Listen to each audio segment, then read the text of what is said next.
I love that video and the journey continues. Bismillah ar-Rahman ar-Rahim. Assalamu alaikum wa rahmatullahi wa barakatuh. My name is Ahmad Al-Khaja. I'm the CEO of INJAZ Qatar. I would like to welcome all of the students and viewers and participants that joined us today, whether through Zoom, YouTube, or Facebook. And I welcome you on behalf of INJAZ Qatar team and INJAZ Qatar's board. Today is the official launch of our newest platform, JAHEZ 2021. Unfortunately, this year, as you know, everything will have to be virtual. So I really hope next year we'll get to see you guys face to face. So JAHEZ is a career readiness forum for the youth in Qatar to help prepare them to enter the job market. We have great calibers, amazing professionals and experienced people joining us today. This event is going to be in partnership with Ooredoo, Commercial Bank, Jada Group, LinkedIn, and Seep Insurance. I forgot to mention one thing for interpretation. للترجمة من اللغة الإنجليزية للعربي from English to Arabic في زر الانتربريتيشن موجود بالزوم فيا ريت بس تضغطون على هذا الزر and اختاروا الترجمة المناسبة لو حبيتوا الترجمة من الإنجليزي إلى العربي. So as I said, I always like to start by giving just a few lines and a brief about INJAZ Qatar for those who are not familiar with us. INJAZ Qatar, we're an educational NGO, and as you saw in the video at the beginning of the event, we're part of a bigger network in the world called Junior Achievement and INJAZ Al Arab. We exist in 120 countries worldwide, and as you saw in the MENA region, we are celebrating 15 years since inception. So we focus as INJAZ and Junior Achievement on three main pillars: entrepreneurship, financial literacy, and work readiness. As you can see, we always consider that these three main pillars are very much interconnected with one another. This is a new initiative that we launched not just in Qatar, but across the MENA region, JAHEZ. And as I mentioned, this is a platform where we try to bridge the gap between fresh graduates, university students, and even high school students with the job market in our country. As you can see, the job market is ever-changing and evolving. For example, as stated by Forbes, the top 6 jobs in the future did not exist in the past 10 years. This is just an example of how rapid changing the market is now. I remember when I was your age in university, I had a lot of questions. I changed my major a few times because I had a lot of doubts and uncertainties about a lot of things. So by this event, we'll try to, as much as we can, bridge this gap, have a direct dialogue with you and the biggest recruiters in the country so that you know exactly what it takes to prepare yourself for that important phase in your life. So I'm not going to keep you anymore.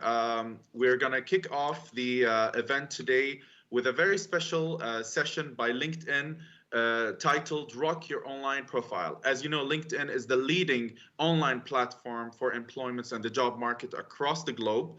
So we're very lucky to have the Regional Account Director, Ms. Lynn Cherry, joining us today. So please welcome her and also prepare your questions.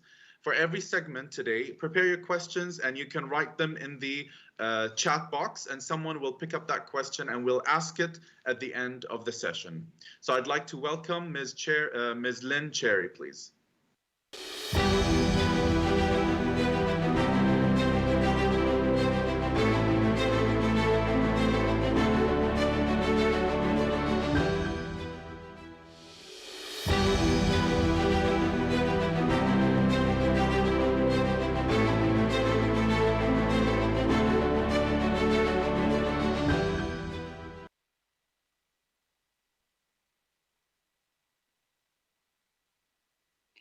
So good afternoon, everyone. Thank you, Imad, for the warm introduction.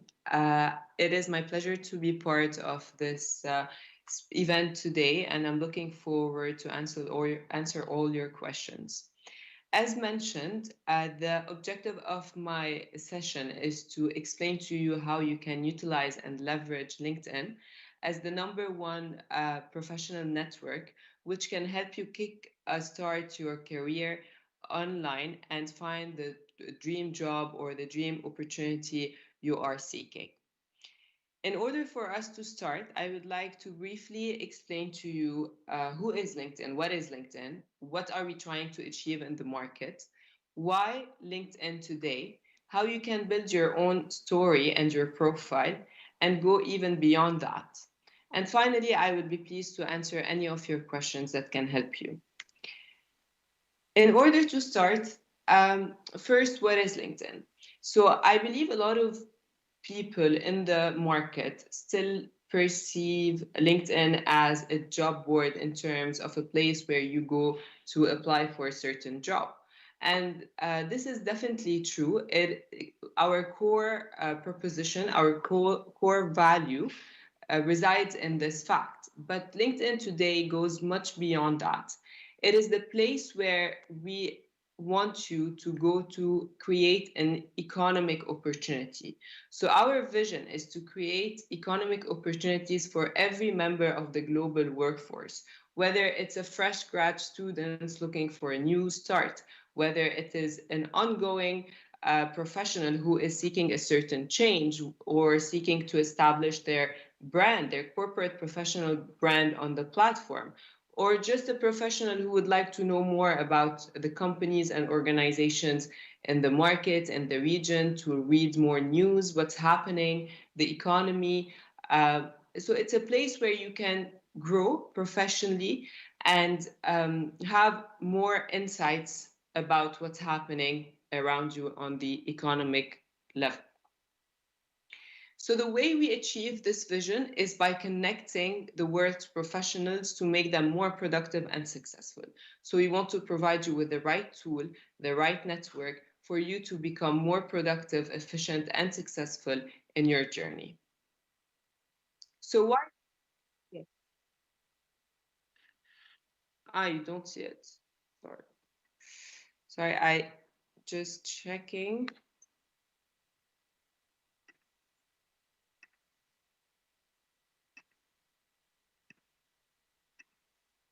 One second.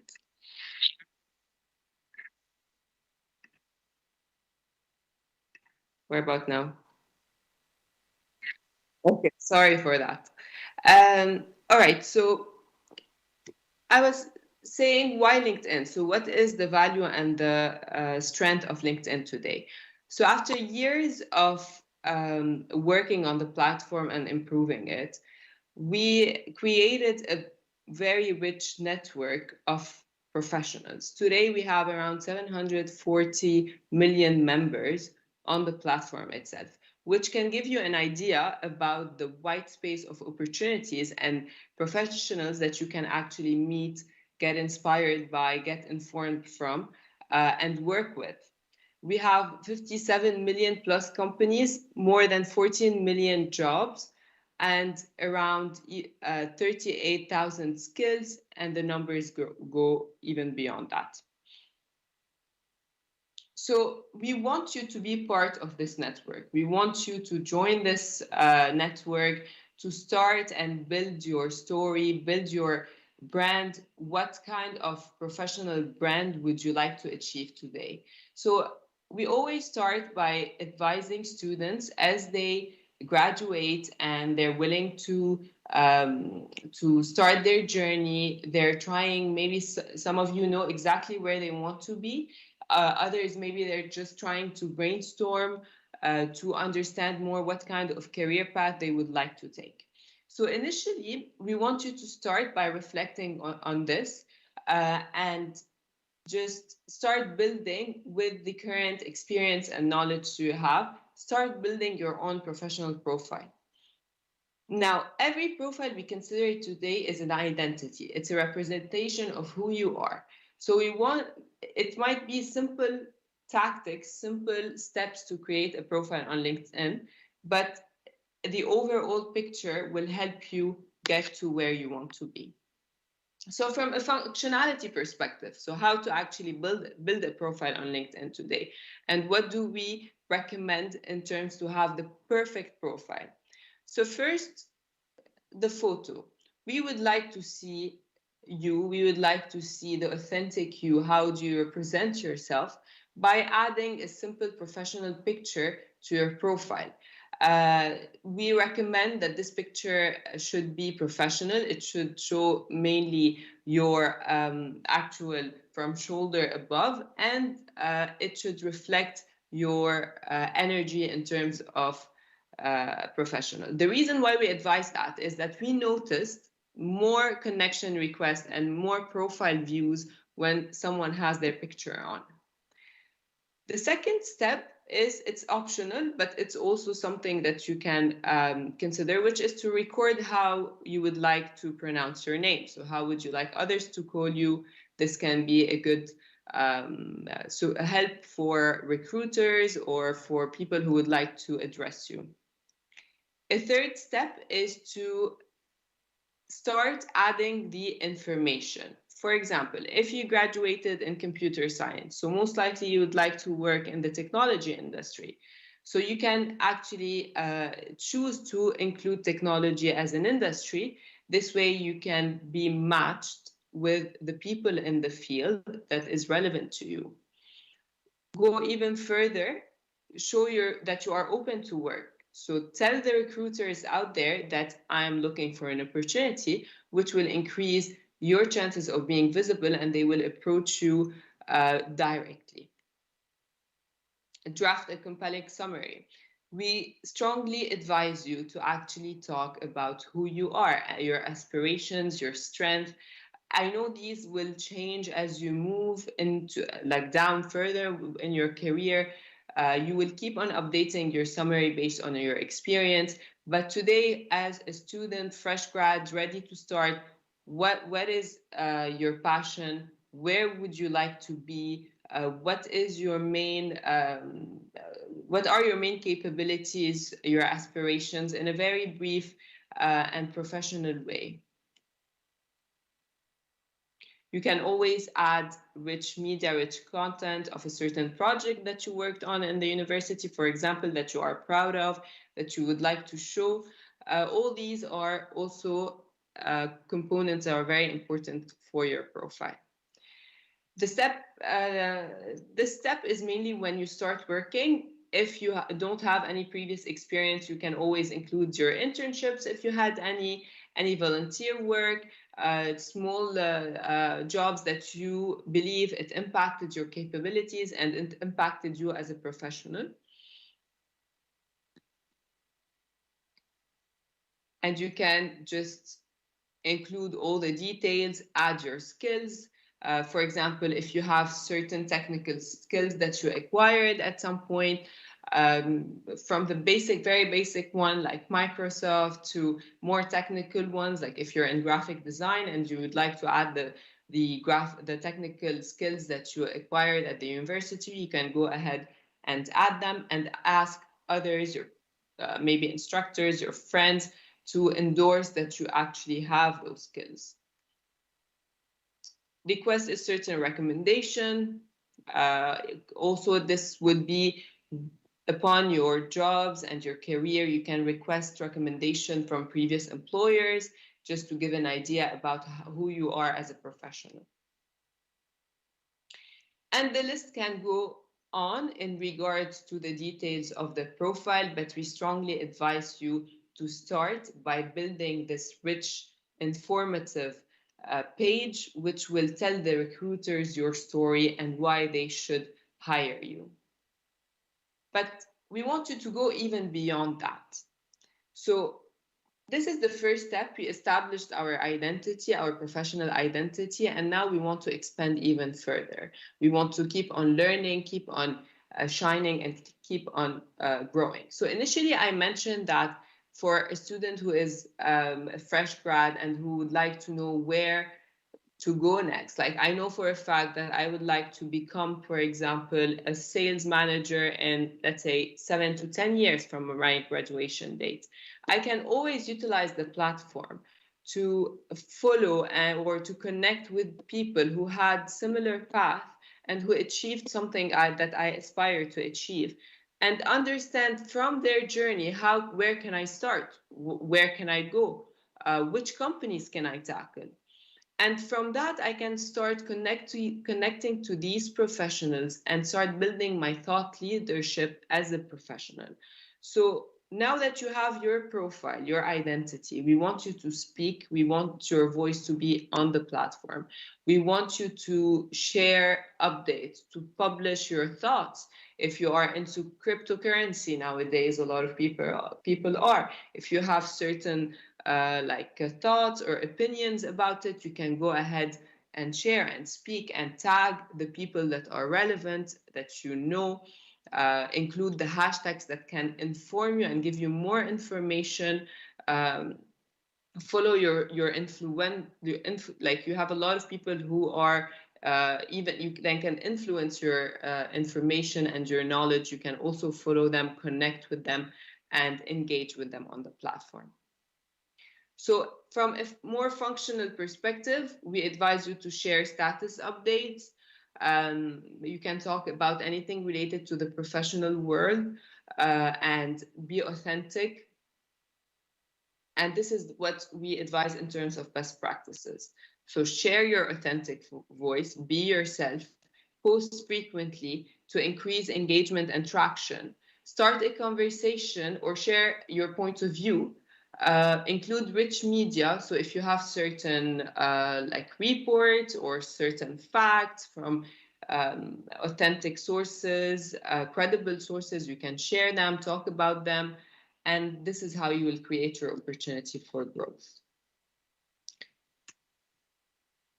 Okay, so the same goes for publishing. You can also publish any kind of articles. It's the same way as any status update. So we also want you to have a capturing headline, include a photo. It is very like one of the main, which is on any other social media platform as well. But in this case, it's a professional network, is to engage more media like images, content, videos. So this will grab more attention if you are interested at any point to publish content or articles. And always think about your audience. So once you have your profile, you connect it to the relevant audience you are interested in, to the people that interest you. And now you're engaging with them, you're talking with them, you're sharing your opinion, you're establishing your brand as a professional. Always when you want to post content on the platform, consider those who you follow, consider those who you are connected to, and publish in their relevance to them, because this will increase your exposure as a professional.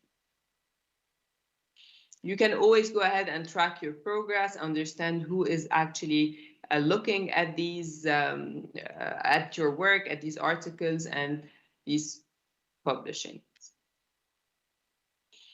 So we build your profile, you build your identity, your corporate identity, your professional identity, you are engaging on the platform.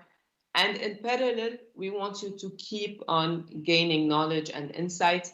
Just like I mentioned earlier, you can do that by following people that you aspire to know more about, people that you believe in their story. You can follow companies. We can start, for example, in Qatar. You can follow all the companies that you are aware of and get to know even more companies in Qatar and in the region as a whole, or in any country that you would like to know more about. You can go ahead and follow the companies based on the industry you're interested in.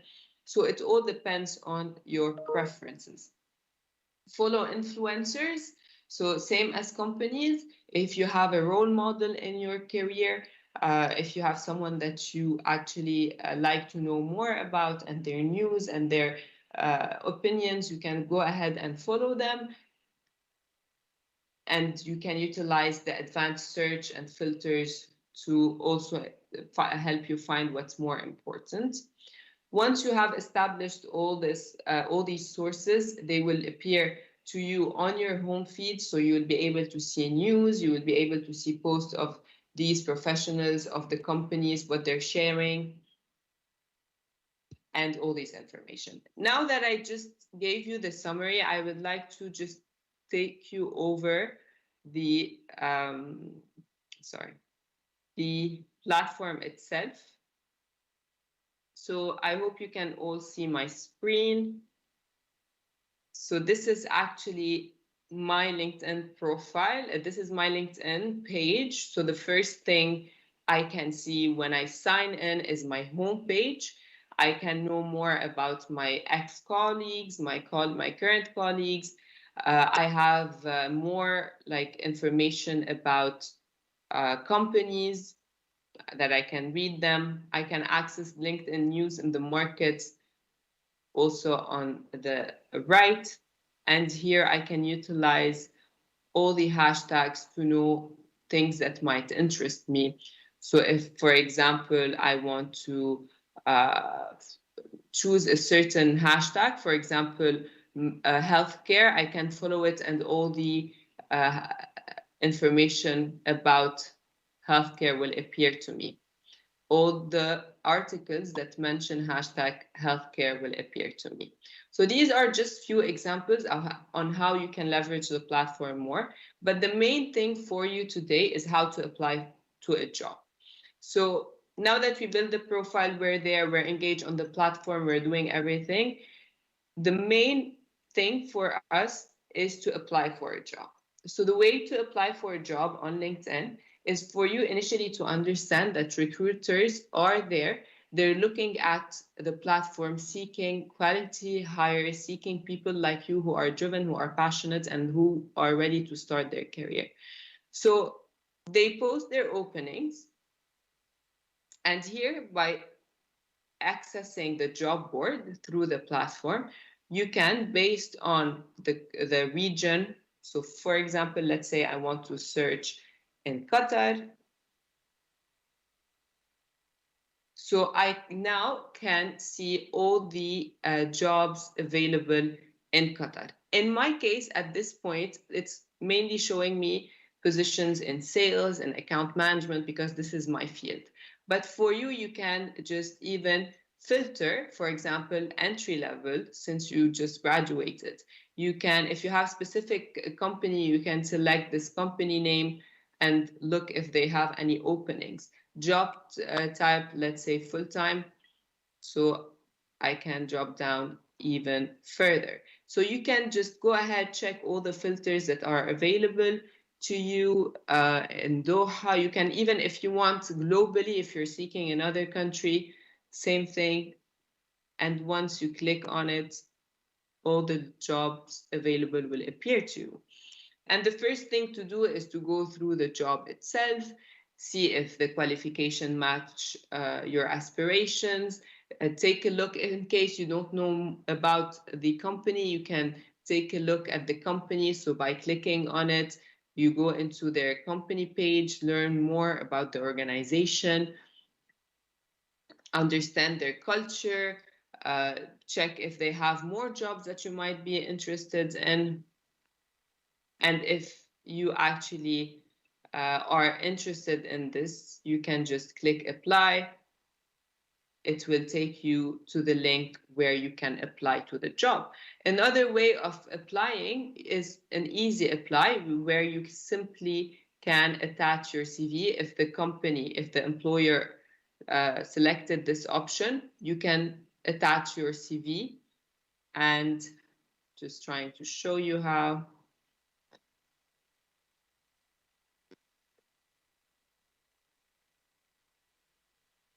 And it can, for example, you can simply here fill in your email, phone number, and CV and submit your application. So this is a very initial step for you to start and applying for the job that you are aspiring to. And at the same time, connecting with people, building your brand, because recruiters are on the platform. They are looking for talented people, and they might come across your profile and your activity without you applying to that job, for example. Like, of course, mostly they will look at their CV, at the people who are applying, but it is a social professional network. People are engaging, they're talking together, and so you have a very big chance to actually come across an opportunity through different channels on the platform. This would be it from my side. I'm ready and open for any potential question or a clarification that I can provide you at this moment.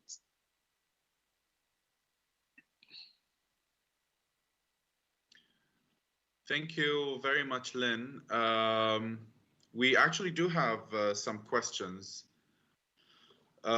We do have some questions from some students who are watching us now. Before I get to them, I'm sure some students might wonder, you just mentioned now that a lot of employers also are engaged on these platforms. So how effective do you think it is? Because sometimes I hear from certain students that they have some doubts regarding the platforms or how effective it is that they can actually, employers will actually look at their applications. So what would you say to that? So I completely understand from where this comes from. Like I do face it on a personal level, even with my friends, for example. For me, being part of LinkedIn, from my own experience, I found my two jobs and my initial jobs on through LinkedIn, and hence why I'm working at the company.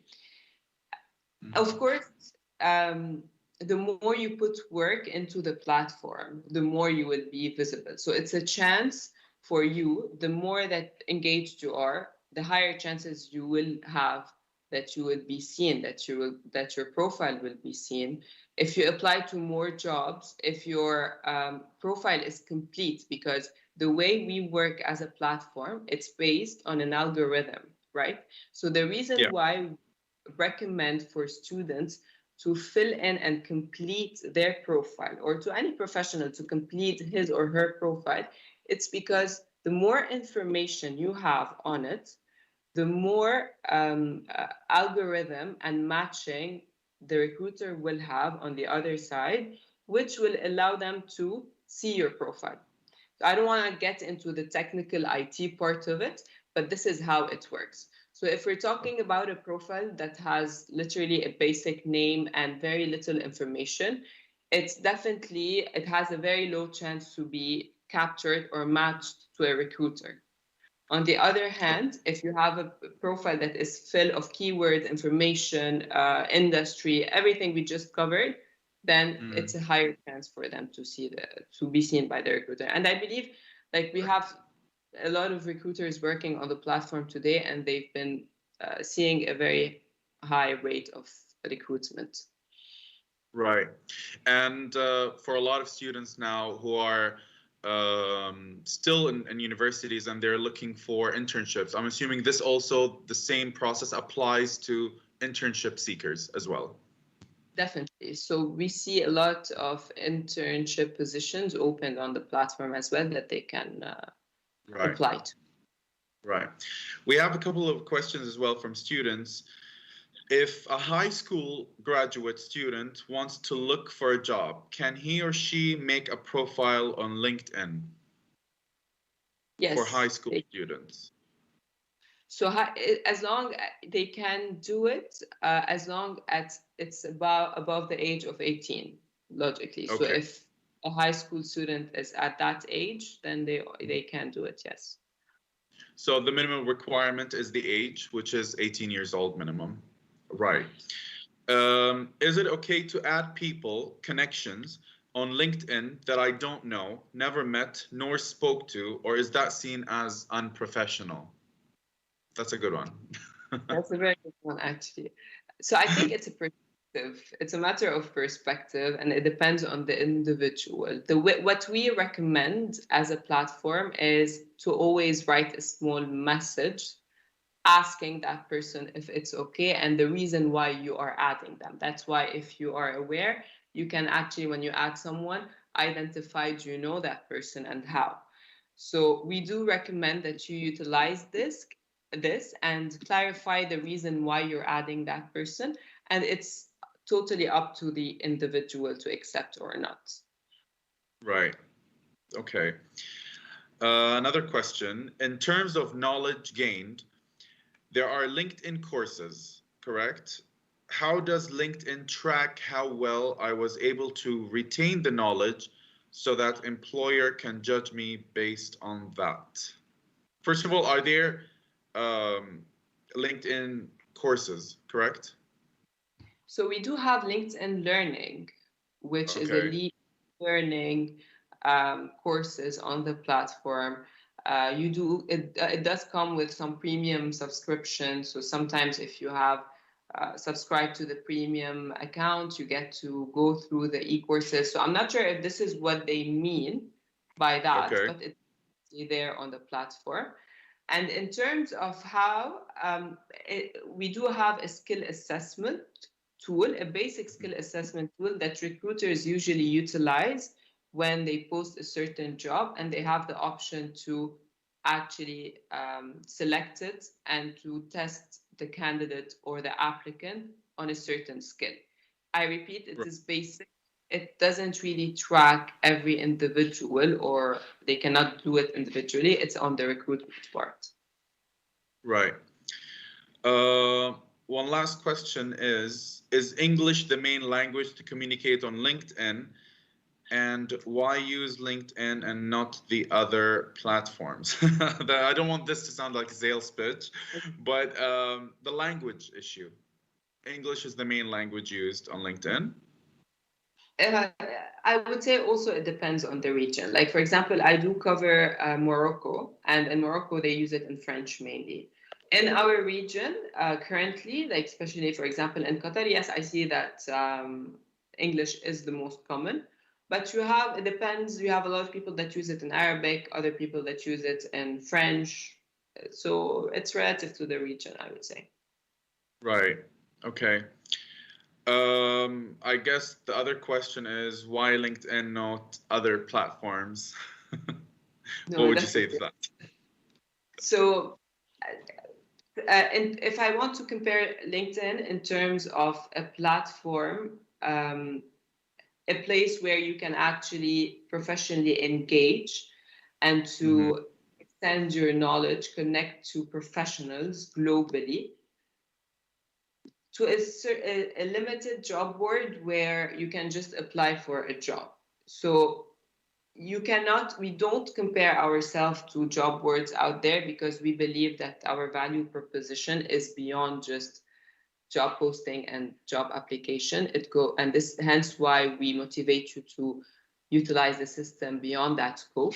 It is more about creating economic opportunities, about creating a professional network and building your corporate brand and you as a professional brand. Whereas the other platforms might be more on a functional, technical perspective, where you go there, apply for a job, and leave.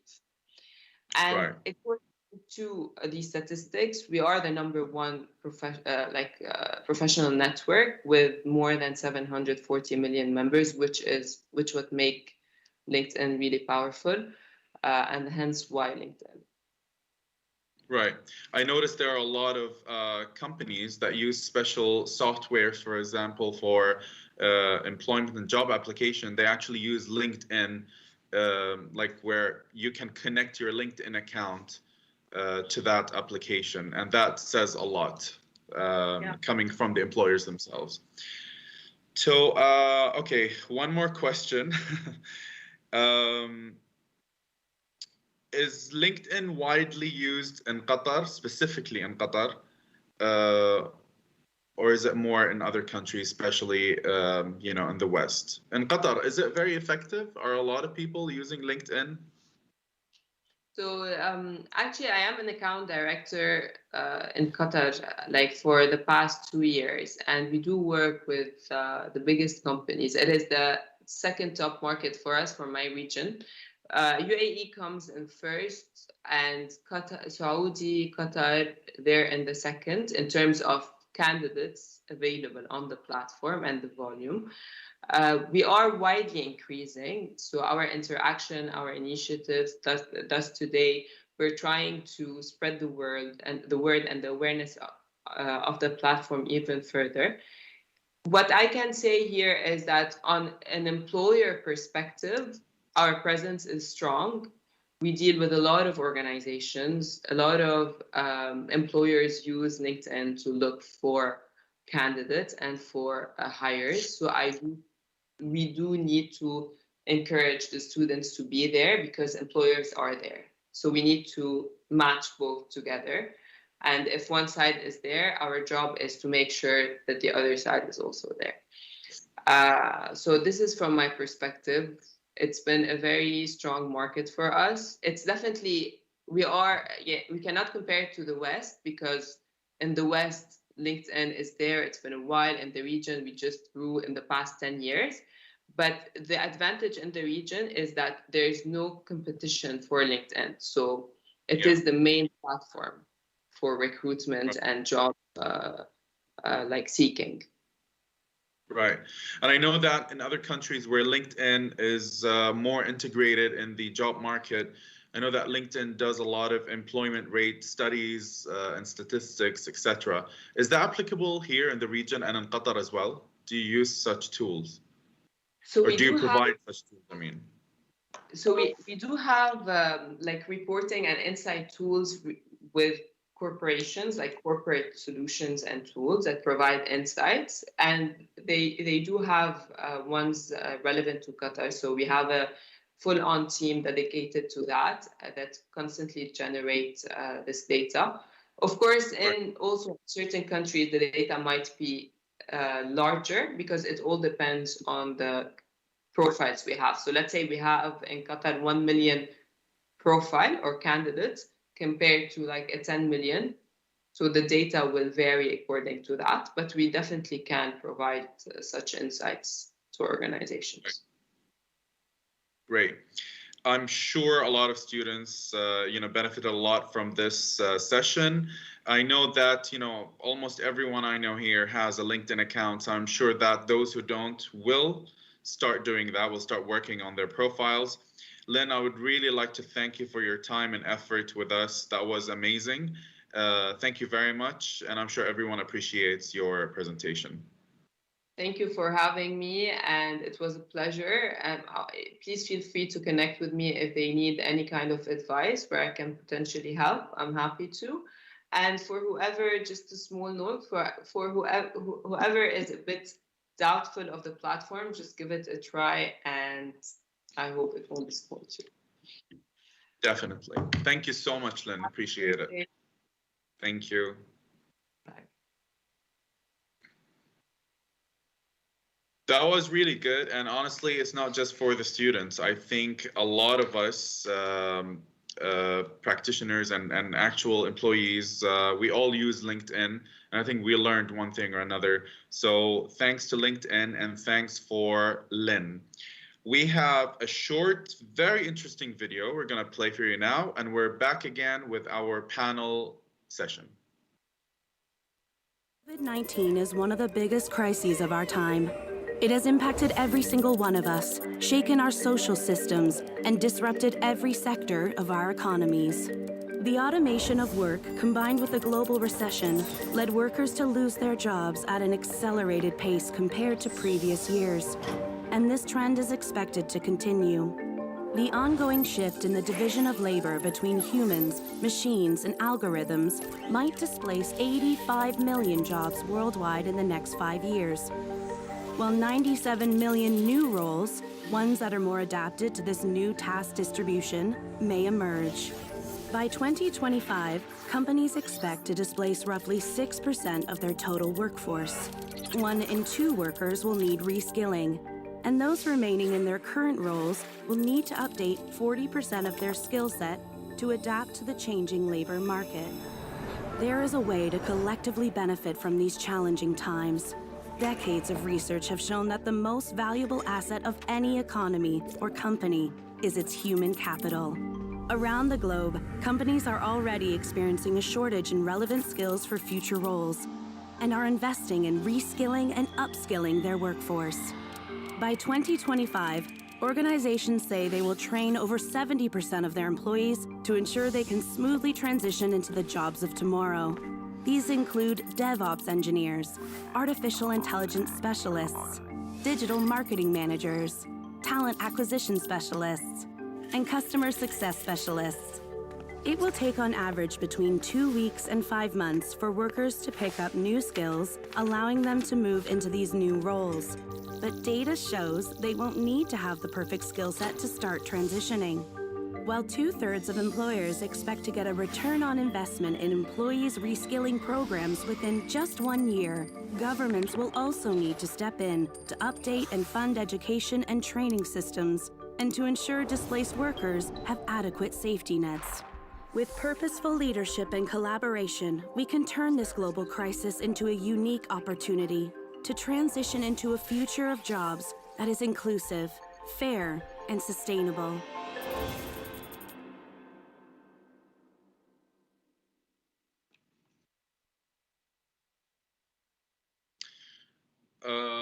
Okay, that was a really good video because a lot of these elements is something we want to discuss directly with our esteemed panelists. Before we move ahead, I would really like to remind our viewers and students there is interpretation from English to Arabic. As you can see, the session today is in English. Please click on the button in the Zoom where it says interpretation. الترجمة من الإنجليزي للغة العربية موجود بالزوم في زر مكتوب عليه interpretation. ممكن تضغطونه وتختارون الترجمة اللي تبونها. وبعد أحب أذكر لكل الطلاب please reminder to all students remain with us today. We have a special surprise for you guys at the end of the session, a little Kahoot game with some nice prizes for you guys, so stay tuned. And more importantly, with every segment, especially now with the panel, if you guys have any question, please write your questions in the chat box.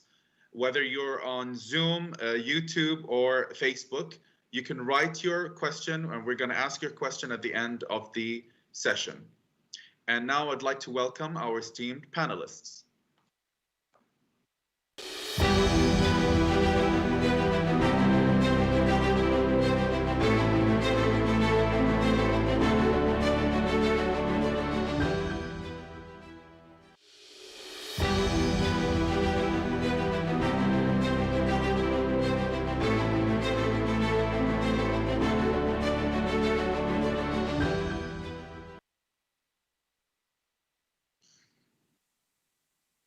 Assalamu alaikum wa rahmatullahi wa barakatuh. I would like to welcome you all, our esteemed panelists, and thank you very much for joining us today. I'm sure this is going to be an amazing session for our students. I'd like to start by introducing our panelists. Sheikh Jassim Saud Al-Thani, Senior AGM and Chief Human Capital Officer in Commercial Bank. We have Kathy Pembry, the Head of Human Resources in Jada Group. Iman Mubarak Al-Khatir, Chief Human Resources Officer from Ooredoo, and Hamid Naimi, Specialist Talent Sourcing at Ooredoo. Welcome, guys, and thank you very much for joining us. Thank you, Ahmad. Thank you. Thank you, Ahmad. Thank you so much. First, to start off, I know that I'm sure you guys watched the video, and I'm sure that a lot of students have a lot of, concerns and questions and, very inquisitive right now. But let's start off this panel, gradually and just try to build it up to answer these questions. Ever since we were kids, the one question people ask us, what do you want to do when you grow up? And it's ironic we end up trying to answer this question for a lot of us for the rest of our lives. I think that for a lot of students, even prior to university and college, even when they're at prep school, they start wondering things related to job market, employment, because all of this is directly linked to studies, universities, majors, and the academic choice that they make. So because of that, there are a lot of misconceptions of the market, of the job market, lack of some of the information about certain industries, and that results in some challenges and challenging choices that these students have made. One of the main things I remember when we were having conversation with the Ministry of Education, they said one of the main problems they're facing with higher education is university students changing their majors very often, too often. So that also goes hand in hand with the misconception and the lack of information. So hopefully today together with your expertise, we can answer some of these questions and clarify some things specifically with the respective industries that you represent.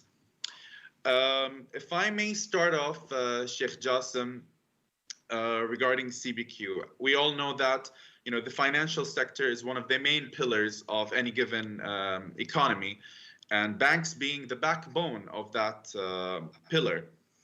I started my career as a banker as well, and through that I changed my views of what takes to become a banker or what allows me to enter the banking field.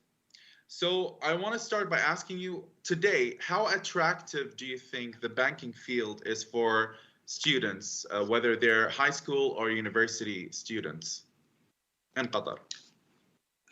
First of all, thank you, Imad, and I'd like just to convey a big congratulations to all the students who today we have actually the high school results and who successfully passed. Really big congratulations. مبروك ويعطيكم العافية راسكم على القوة. This was a quite of a milestone, quite of an achievement. Also, special thanks to the parents, definitely, no question about it.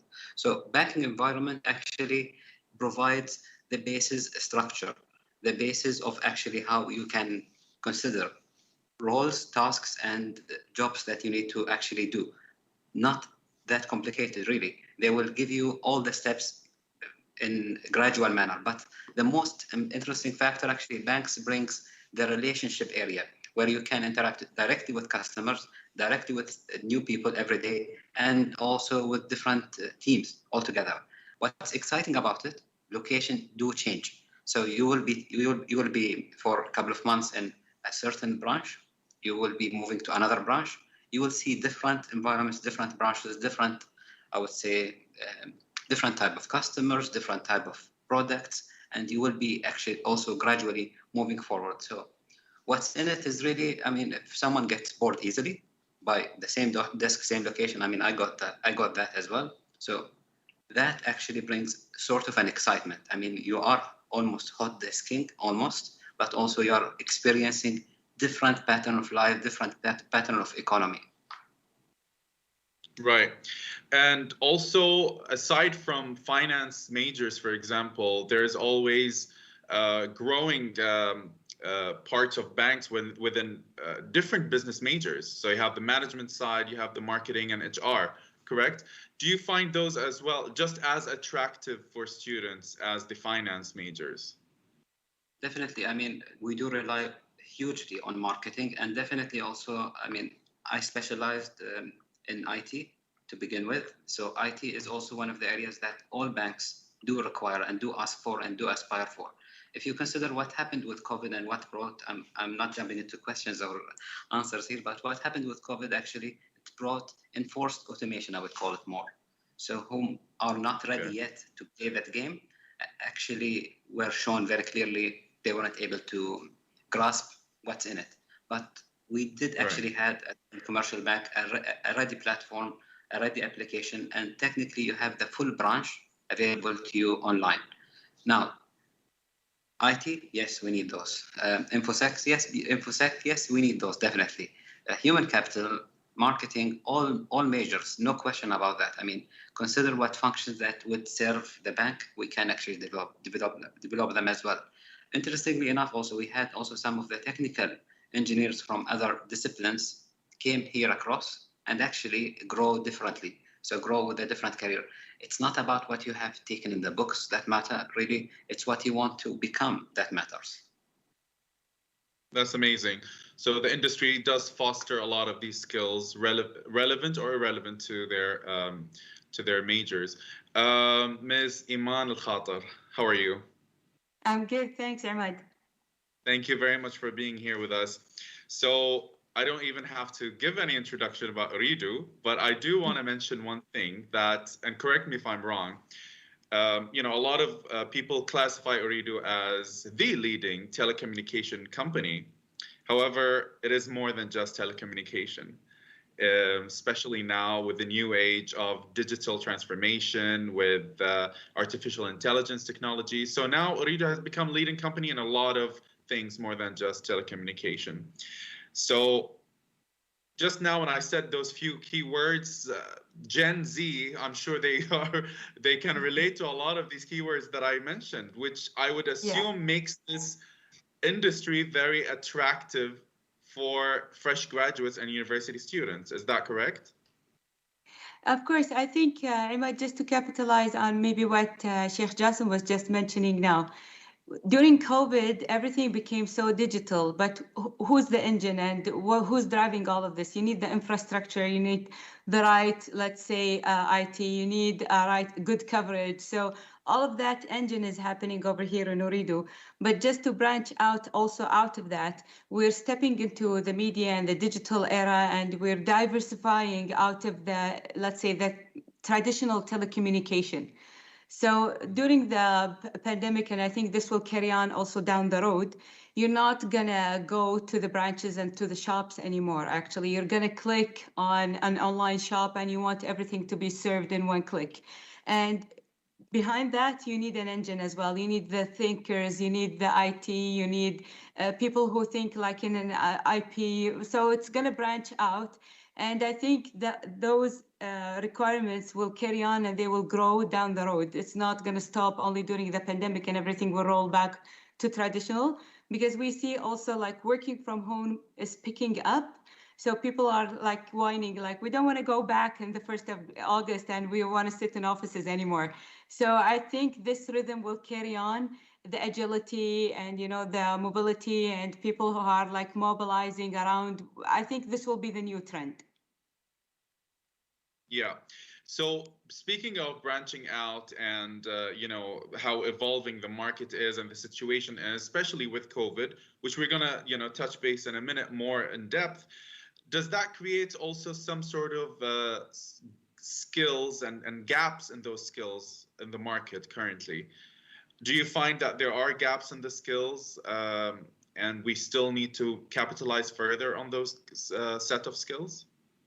Yeah, I think the majority are focusing maybe on the traditional skill sets. And I think currently with the new generation, I would really encourage that everybody will step into anything related to digital. You need coding, you need IP, you need artificial intelligence. So everybody, I think, should be encouraged to drive their intelligence into those specializations, because it's really difficult and you cannot find much. I'm not saying that finance is not required. Also, we need finance, but you're going to evolve into a new era of finance. You're going to have taxation, which is not happening now in Qatar, but it's going to be introduced down the road. So maybe somebody should focus on specializations where they are not explored yet. So take yourself out of the Red Sea and go into the blue sea, you know, where nobody tapped into, and then you're going to branch out and you're going to grow. This is something that I would like to share as a chief of human resource, because you see a lot of CVs tapping into the same, you know, like specializations. Just broaden up. This is my advice. This is great. And in fact, I'm getting a lot of questions from students regarding the banking industry and also telecommunication industry, but we're going to tap into that later on. I would like to also welcome again Ms. Kathy Pembry, Head of Human Resources. Hi, Kathy. Hi. Thank you very much for joining us. Thank you for inviting me. Thank you. Well, just a little brief about Al-Jada Group. I know that here in Qatar, for a lot of people, when you say Jada, they think of automobile industry. But what they don't know is that Al-Jada Group is a 120-year-old legacy that started here in Qatar, and that also includes a lot of different industries, the industrial, heavy equipment, energy, and automobiles as well. So it's a very diverse type of different business lines altogether in that group. Does that mean that this set of business is still attractive for a lot of the students today and fresh graduates? I think we're going through a transformation period, and I totally agree with Iman and Sheikh Jassim that digitalization is going to play a major part. We are looking at basically projects across the organization for digitalization, and I think that the youth will be definitely at the forefront of that. I'm also have agreed that we will develop an internship program so that we can then specify certain areas for young graduates to come and to gain experience so that they can have the ability to make the choice of the type of career they want to enter into. Great. Now, the video that we just saw before we started the panel talked a lot about reskilling and upskilling as well. Is that something also part of the restructure that you're talking about? So as we talked about evolving markets. Yes, definitely. Part of the remit of the talent learning and development team will be to look at how we evolve as a business in the next 5 years and what are the skill sets that we require not for now, but for the next 5 years, and to plan how we can upskill people and how we, when we bring people into the business, how we can have a definite development path for them to be ready for that period of time. Is it too soon to name any of those skills now, or is that something that you're still looking into? Just to give an idea to our students. Yeah, I think really we certainly looking at the automotive industry, the retail sector for that, and how we digitalize that, and what is the actual path to where we want to be. Working very closely with the automotive guys on some of the things that we're going to be implementing, and the IT department. And I really do think IT is, I agree, it's going to be a very key support function working with HR. Right.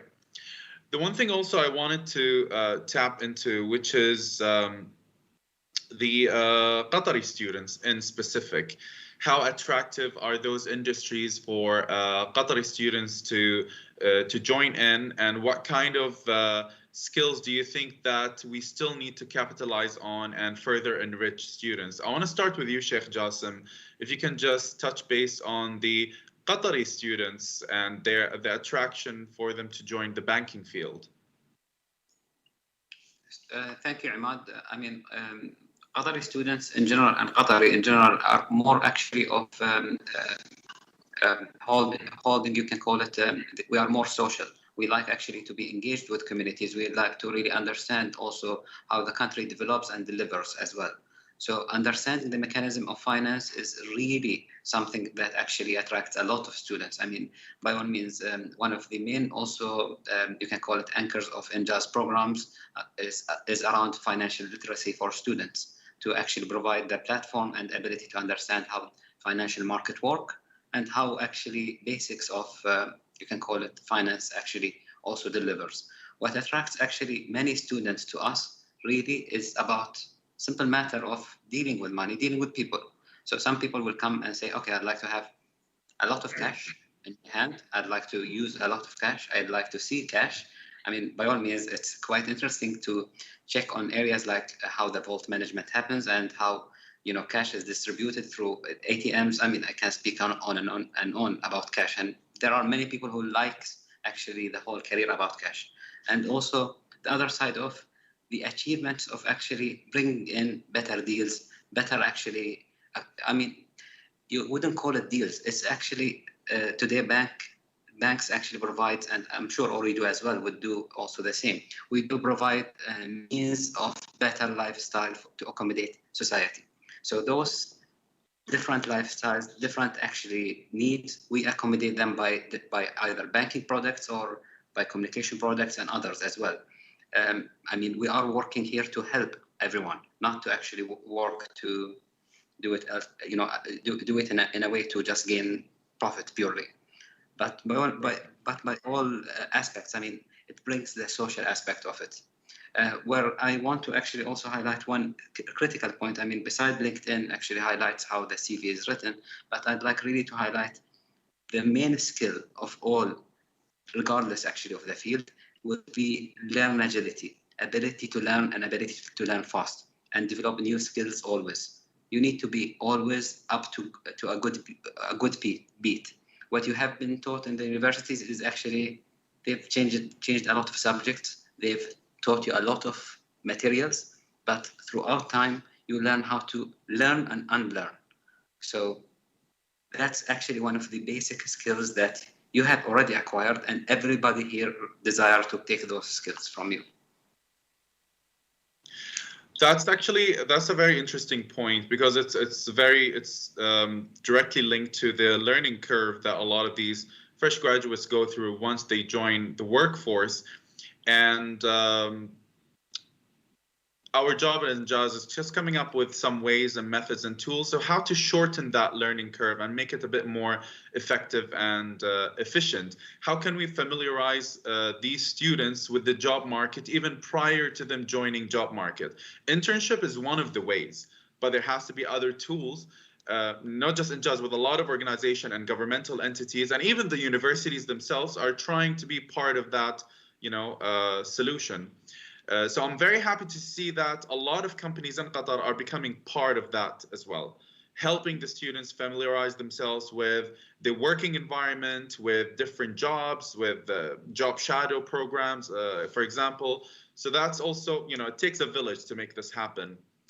Hamid, how are you? Hi, Ayman. How are you? How are you? All good? How are you doing? Good. All good. Thank you very much. I am very interested to know from Ooredoo's perspective and the attractiveness to Qatari graduates, because I have my own assumptions about this, but I want to hear it from you. Definitely, absolutely. So first of all, I would like to thank everyone and congratulate our students for reaching up to this stage. By then, I was at their stage, and I know how difficult in structuring out the employment opportunity in the future. And we're really here to help out those students and hold their hands and walk them through the process in which we will try to enable them and advise them on the possible opportunities available out in the market. For us, as Iman said, we are an organization that are slowly driven towards being a very, I would say, smart solution provider, in which our core value is towards technology. So technology is our key main drive to us, where we enable the internal and the external operations among the occurrence of the digital transformation that is happening within Ooredoo. So rapidly, believe it or not, with being us involved into the aspect of digital transformation, all of the internal operations are really changing out just for the sake of having a quite a decent single flow of all different business units are being aligned to a single line of an overall organizational objectives. So for us, having that change, of course, would dramatically change out the different functionalities that would fresh graduate join in from financial background, from, of course, technological background, as well as other, I would say, majors and domains within the organization. So yes, Ooredoo, due to the very intense work dynamics and the culture that we have, it is really attractive for all the fresh graduates, especially Qataris who has joined us and has successfully built up their professional careers up into the ladder within Ooredoo Qatar. Okay, that's amazing. The other day I was looking at some statistics about the students and graduates in Qatar, and I learned that, steadily we're having an increased number of students graduating from universities in Qatar, roughly around 3 to 5% within the past, let's say, 5 to 7 years. So let's say, assuming since the past 5 years, we have sufficiently grown 15% the number of university students graduating, which creates also competitiveness, which is something very healthy for our job market. But the other thing that I discovered is the ratio of female to male graduates in Qatar. And I was shocked to know that it's actually 2 to 1. So literally it's double in numbers. And I was very surprised to know that.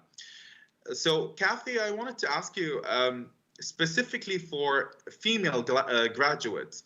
Now, when we talk about the industrial, automotive, and energy, type of business and sector, one would kind of assume that they're not very attractive for female graduates, as they are very dominantly, taken by and chosen by male.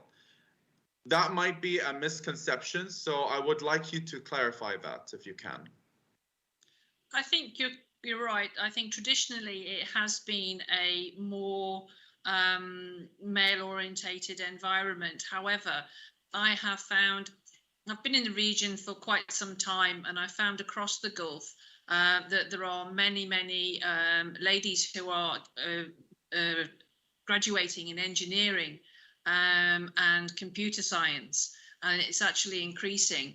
So I think that there is a definite attraction for the female students, and I think it's I applaud the female students who major in these environments, because they're consumers too, and you know, they bring a different flavour to what the consumer is looking for.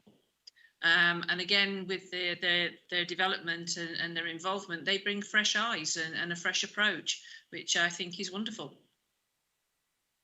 Great. I know that a lot of our viewers and participants today are female, so this is good news for our female students as well. Parts of the video that we watched was a little bit on the rough side because it talked about COVID effects and how it affects the job market. So I would like to get some unfiltered answers from you guys regarding the job market situation, especially with COVID. And a lot of these students have an idea or two, or probably wrong ideas of what's going on. So I know that a lot of the students are asking this question: how did COVID impact your company, since we're talking about your industries, your companies in specific, and also the hiring process? Sheikh Jassim, if we can start with Commercial Bank, if that's something you'd like to clarify. Yes, definitely. I mean, for national students, we continue to recruit, we continue to interview. It was changed in the flavor. So the interviews were conducted, most of it remotely, similar to the situation that we are here in today. So we've conducted it remotely and successfully. Many of the students also, and many of the graduates who actually applied, also had the final interview as face-to-face. Eventually, we are also proceeding with all the safety guidelines by Ministry of Health and applied on the same also principle. So that's on the, you can call it Qatar-based students, nationals and also non-nationals alike. In regards to other expertise that we might need to recruit from external markets, there were some limitations. I mean, by all means, travel was limited. Also, importation of new, you can call it, people into the country was also limited. But that's actually an advantage of the students. So we focused on more on the local intake and the students as well. But COVID, I would call it, really was, you can call it a blessing in disguise somehow. Not necessarily to the health and also to the financial, you can call it, impact, but also the learning, the ability really to automate further, the ability really to granulate where are the areas of importance, what exactly is the future of businesses. Now we know better. Actually, we are already heading to that journey very well. Right. Iman, if I may ask the same question regarding Uridu, and in terms of COVID impact on your recruitment process, how did that affect it? Well, I think it's going to be the same for everybody, where we face challenges and maybe meeting people face to face. Example, if you want to do an interview, especially for like a strategic role, it's going to be tough and challenging because you can't see the actual body language through Zoom, you know, it's a different flavor. But in the same time, honestly, COVID gave us an opportunity where we could look into other specializations where we need data science, we need big data analysis, we need somebody who's specialized in algorithms. So we needed that because we need to cope with the business as well. So now actually we're establishing a whole unit who's going to be in charge of big data analysis. And this is like after only 1 year of being totally locked down. We need to also understand digital learning. Hamad and my team are also involved in digital learning. Machine learning as well is going to be going big. So I think it has pros and it has its cons. But honestly, I think that COVID gave us a future, let's say a futuristic look into the market and the way that we need to cope. So Hamad also is having new requirements and new needs every day, where we need to have people with different specialties brought up, and we need to have people also catered into the organization. So it's a journey, but I believe that it's going to end up well. But maybe one thing I like to highlight also out of the recruitment, I think also that everybody should have the mindset to learn. You know, I need to be open and I need to understand that this is a journey. Okay, I'm wrapping up high school and I'm going to go into the workforce field. I need to be also open about what's changing now in the world, and I need to be adapting to the rapid change. And maybe Hamad can take more details and he can highlight into more details, but I'm just highlighting about the specialization and what are we facing in the organization. Sure. I think this is a golden opportunity for us because we have amazing human resources experts with us today. And I know that a lot of the questions are more specific and directed towards the recruitment process, starting with preparing their CVs to the job interviews, etc. So if I may just start asking such questions, because a lot of the students want to know that. So for a fresh graduate working on his CV or her CV from scratch, what do you expect to see on their CV at this point? Kathy, if I may start with you, please. I think it's important that if you're a fresh graduate to demonstrate what either voluntary or internship experience that you've encountered. I think if you're to demonstrate if you want to be part of a team, what team, even the sport that you're involved in, maybe you've been leading a team in a particular type of sport, so that when you speak to the recruiter, you can explain leadership, you can talk about how to motivate a team, you can talk about how to direct a team. If you've done voluntary work, that means that you're self-motivated, you've demonstrated that you've gone out there, you've not done it for money, you've done it for a more moral and ethical approach.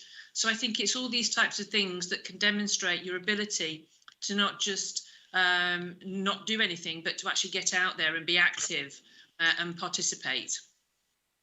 So you do take into consideration beyond, the actual work experience and qualifications. You do take into consideration everything else that's added to the resume. That's amazing. So this is a good tip for the students as well that are listening to us. Sheikh Jassim, if you wanted to add anything regarding the resume as well, especially when someone would like to apply to commercial bank or the banking industry as a whole. So in general, when you write a resume or a CV, first I'd like to also promote a bit on LinkedIn here. LinkedIn actually provides also a good tool when you structure your own, you can call it profile there. You can extract a resume out of it, actually. So there is a good structure that you can build from. But that's the first part, is who you are. The bigger question, and also you need to make sure that you personalize the CV per each application, is what will you provide or what will you bring with you to that particular organization. Companies do like that. So you are actually addressing this CV to a particular company, highlighting what will you bring forward there, what are your expectations, what will you learn, what you will deliver for them, and why you are actually to be selected. Why should you stand out of the group? By all means, part of it is definitely the extracurricular activities or your hobbies or things that you have done in your past, you can call it experiences or professional experiences. Even the sense, if you highlight it like you are really good with numbers, you are really good with Excel, do actually provide those information. They are very helpful. But by all means, first impressions counts. So even if it's by Zoom or by actually physical interaction, do ensure that you bring your best game there. Do attend on time, don't be delayed. And there are some basics, actually you can check any website that would highlight you. Don't do those small faults. I mean, first impression do count, but also by all means, create a good CV. Don't try to overdo it. Don't try to make it like a cut-paste project. Don't steal from others, I'm saying it also. So Make it yours, make it really reflect what you are. That's really great. Also related to the process of applying, most companies now, if not all, have their own online portals for job applications. So a lot of people go online, they see the jobs available, and they apply. Hamad, if I may ask you, at Uridu, we just want to understand if it's possible for us and for the students, the online job application process. How does it, what happens? So if I'm a student and I applied online to one of your jobs, what happens with that application? Okay, so the application itself goes through, I would say, a sourcing process in which the initial, I would say, stages of the process is to really capture, I would say, the personal and general information of the applicant information. Information such as, names, educational backgrounds, etc., etc. Then upon the completion of the first initial stage, then we would go on into the scoring questions, where this is a questions being addressed to the applicants where it would have a bigger alignment, and it would touch base the answers on how relevant is the applications towards on the applied positions. And then from a recruiter perspective, of course, we would have, quite big list of CVs where we would look at individual applications, look into more detail, and see the variables between application and an application. And there is, of course, equation and calculations within the system that we're using. So there is an algorithm, of course, behind that application process. So eventually, upon the application is progressing, throughout the whole recruitment process, the candidate is being notified with keeping them updated on the status of every single step. So candidates, let's just say, applied on our websites, the initial email that we will be sent out to him, it's a more of an acknowledgement email saying that we've received your email, we look forward to review your profile. If the profile has been shortlisted, we would call up for an interview, and then so on and so on. So the actual system that we're operating in is a quite intelligent one, in which it keeps the candidates up to date to the whole progressions of his application from the day that they view the vacancies until, let's just say, the candidate is onboarded into our organization. I hope I have answered the question. No, you did. You did amazingly. But also, when we talk with a lot of students and we chit chat with them about job application and specifically online job applications, a lot of students have the notion that no one looks at that. No one looks at online applications. It's all about who you know in that company. And we try to, explain to those students, no, it's not necessarily about that. It's not about connections. But a lot of companies, you have a fair game and a fair chance to apply online. I would really like to give you all the floor to address this once and for all for the students. So, Hamid, since you just talked about this, what would you say about that?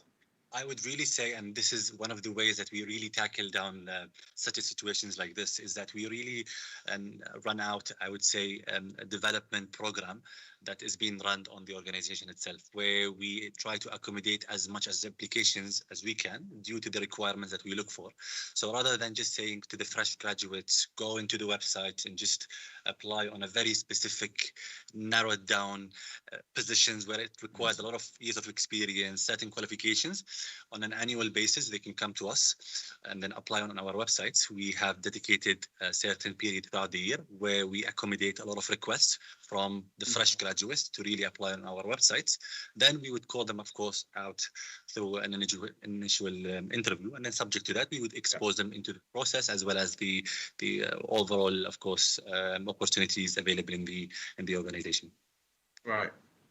Kathy, I would really like you to ask the same question regarding job and online application and these notions that some of the people and students have.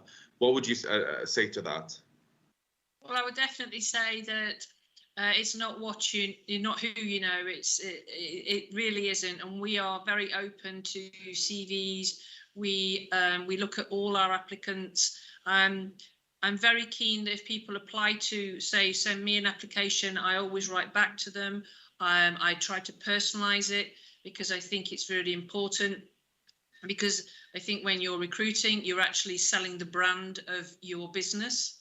And I think it's also the fact if someone's taken the time and effort to apply to you, that it's really important that we respond back to them. Because they might not be ready today, but tomorrow. And if they're switched off by not getting any communication or feeling it's a who you know, then we might lose some valuable talent. And it's really important to make sure all the students realise we take every application very, very seriously. Great. Sheikh Jassim, how would you respond to those notions that some of the students have? Two things. I mean, by all means, my colleagues also from Ooredoo highlighted also the recruitment side and how the process also takes. But as an institution that actually also operates with certain governance, we do have conflict of interest governance as well. We do not hire our relatives. So relatives, people that we know, we cannot do that. I mean, technically, that's not feasible. I mean, organization is prevented from doing so to ensure integrity, and also you can say objectivity of all matter that arises and all matter that actually is conducted.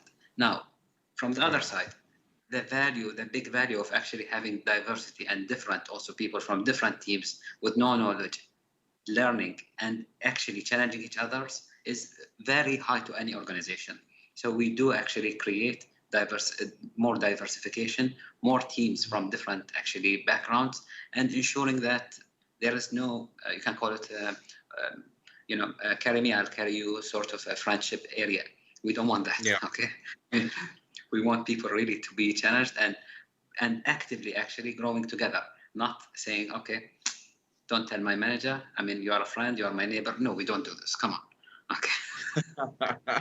Well, I hope not. We're 2021. I hope this doesn't happen. But yeah, this is great. No value really actually, just one pass. Go ahead. Small groups. Yeah. Do you still get hard copy CVs? That question just popped into my head now. Do you guys still get hard copy CVs, printed CVs? Any of those, I'm saying the word very interesting, actually. I mean, yes, we don't expect people to print. I mean, more eco-friendly environment. You need to really be cautious about not over-printing, because when you apply, you might print 20 CVs. So that might be a bit of a lot of papers, okay? Now, if we receive them, we do actually also respectfully also respond to them and actually also take action similar to digital CVs. We do not discriminate against paper, though I would really like to see a world without, over usage of paper. I do encourage everyone here really to create it and make it in PDF format. I mean, small secret here. PDF format is better, much better than Word. Yeah. It's not going to create weird text all over. It's not going to make the images distorts or changes or even anything lost out of transaction. So just create them, move them to PDF, issue them to us. We are happy to receive them. Kathy, you were nodding when I said, do you still get the hard copy paper? So you do get those. We do get the occasional ones, yes. It is more online now, and I totally agree that when you prepare your PDF file, it's better than Word, and it's also protected. So you're confident that the information you're transferring remains secure. Right. I have a lot of questions from our students. So if you don't mind, can we jump right into the questions? Because there are a lot of questions. I'm very happy that the students are very engaged and they have a lot of, questions. First one is for the banking industry. Can high school graduate students work or apply in a bank as part-time job? Sheikh Jassim, do you accept high school graduate students for part-time jobs? For interns, they should be above 18, studying in university. We are very happy and actually very available and equipped even to host them and develop them as well. Internship programs is one of the programs that we are also running throughout the year. If you go to a much younger generation, which is actually quite interesting, we have also the Young Banker program. Unfortunately, during COVID period, we couldn't actually execute any of those. But we are looking forward to reissue it, inshallah, soon in the future. Inshallah. Okay. We have a question also for Ooredoo. As computer science graduate, what kind of IT jobs can we apply for in a telecommunication company?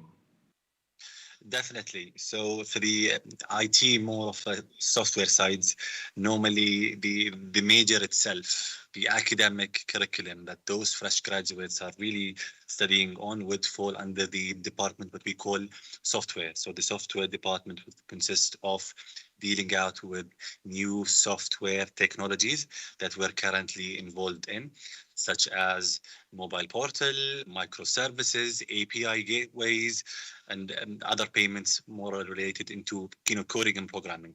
So for any computer science graduates, just because of their major is being dedicated into the aspect of programming and coding, I would say the software side of things, this is where the opportunity would really land on. Do we expect to have more professional IT jobs in Qatar in the future? Definitely, 100%. We are an organization that the core value of us is technology. So IT is the main drive parameter for the upcoming 10 years within Ooredoo, that we're expecting to have a lot of Qataris. We're expecting to have a very young talented that are leading into the telecom industry with, IT related roles. Right. I got another question for banking. What are the latest future jobs prospects in banking field for a business graduate student? Would there be any future jobs slightly different than the case right now, the current situation for business graduates? So by all means, we do have various opportunities for various, also we can call it specialties. That also includes upfront to customers areas, and you have also the you can call it the more administration areas and back office areas. So in our operation, there is actually quite often I would call it active and agile team that really we have a lot of opportunities there. Okay. Kathy, I have a very interesting question. What type of fields or jobs that you expect that will be less in demand in the future? I think with the event of digitalization, I think that if you take automotive, I think the automotive industry will shift to a more online platform. I certainly know our COO has written a paper on this previously. And generally the automotive trade is moving more to digital platforms. So I think your traditional showroom, your traditional way that things are marketed will change substantially over the next 5 years. And it will go, I believe it will go more online and less interactive, as in a physical face-to-face interaction. Right. The next question is also linked to what you just have stated. As the market is going through digitalization phase, what role will professional accountants play? I'm guessing this is from an accountant major. What role will professional accountants play in the finance market? Will they be replaced by computers? We have someone worried here who's studying accounting. I don't know, Kathy, since you were talking about, digitalization, is there any specific thought that you want to share related to accountants? Do you think that this is the future of accountants, that they will be replaced? These are one of the jobs that will be demolished? I don't think it would be demolished, but I think it will evolve, because I think there will be different tools that they can be used, and especially when you start using algorithms to forecast buying trends or investment trends, I think there'll be different tools for them to use. But I still think that the backbone of businesses, certainly the previous business I worked for, the IT department created a whole team based on algorithms, but that was also linked to finance as well. So they were working very closely. So I think it's more of an evolution. I don't think that human beings will be replaced by computers. Okay. I mean, after COVID, everyone is worried. What's going to happen? What's going on? The uncertainty, I think, is really, stressful. The other question I have as well is, how can recent graduates engage in labor market? This is a good one, especially that most companies require experience. This is like the everlasting question. I remember asking some HR professionals this question. So you require experience in most departments, and these young graduates don't have any experience. What do they do? Okay, so let me simplify it in another form here. First of all, I'm not a believer of you need X years of experience to accomplish that specific task. It's actually the ability of what you have learned, even if it's in a very short time, ability really to apply what you have learned, even if, again, in very short time. So it's about accomplishment, what have you delivered, what you are able to deliver, rather than what's your age, actually. I mean, there are systems, and actually my colleagues also can confirm, there are systems that issuing new versions and new also platforms every year, and we might adapt some of those. If it issued in the last couple of years, I can't ask for 5 years experience. I mean, it doesn't make sense. Logic defies it. Yeah. But the other side of it also, if someone theoretically operates in the same role for the past 10 years, then they have only that knowledge of that role for the past 10 years. Where I encourage all students here is never settle to not to learn, continue to learn. That's a journey. You started it, but also engage to it to the maximum.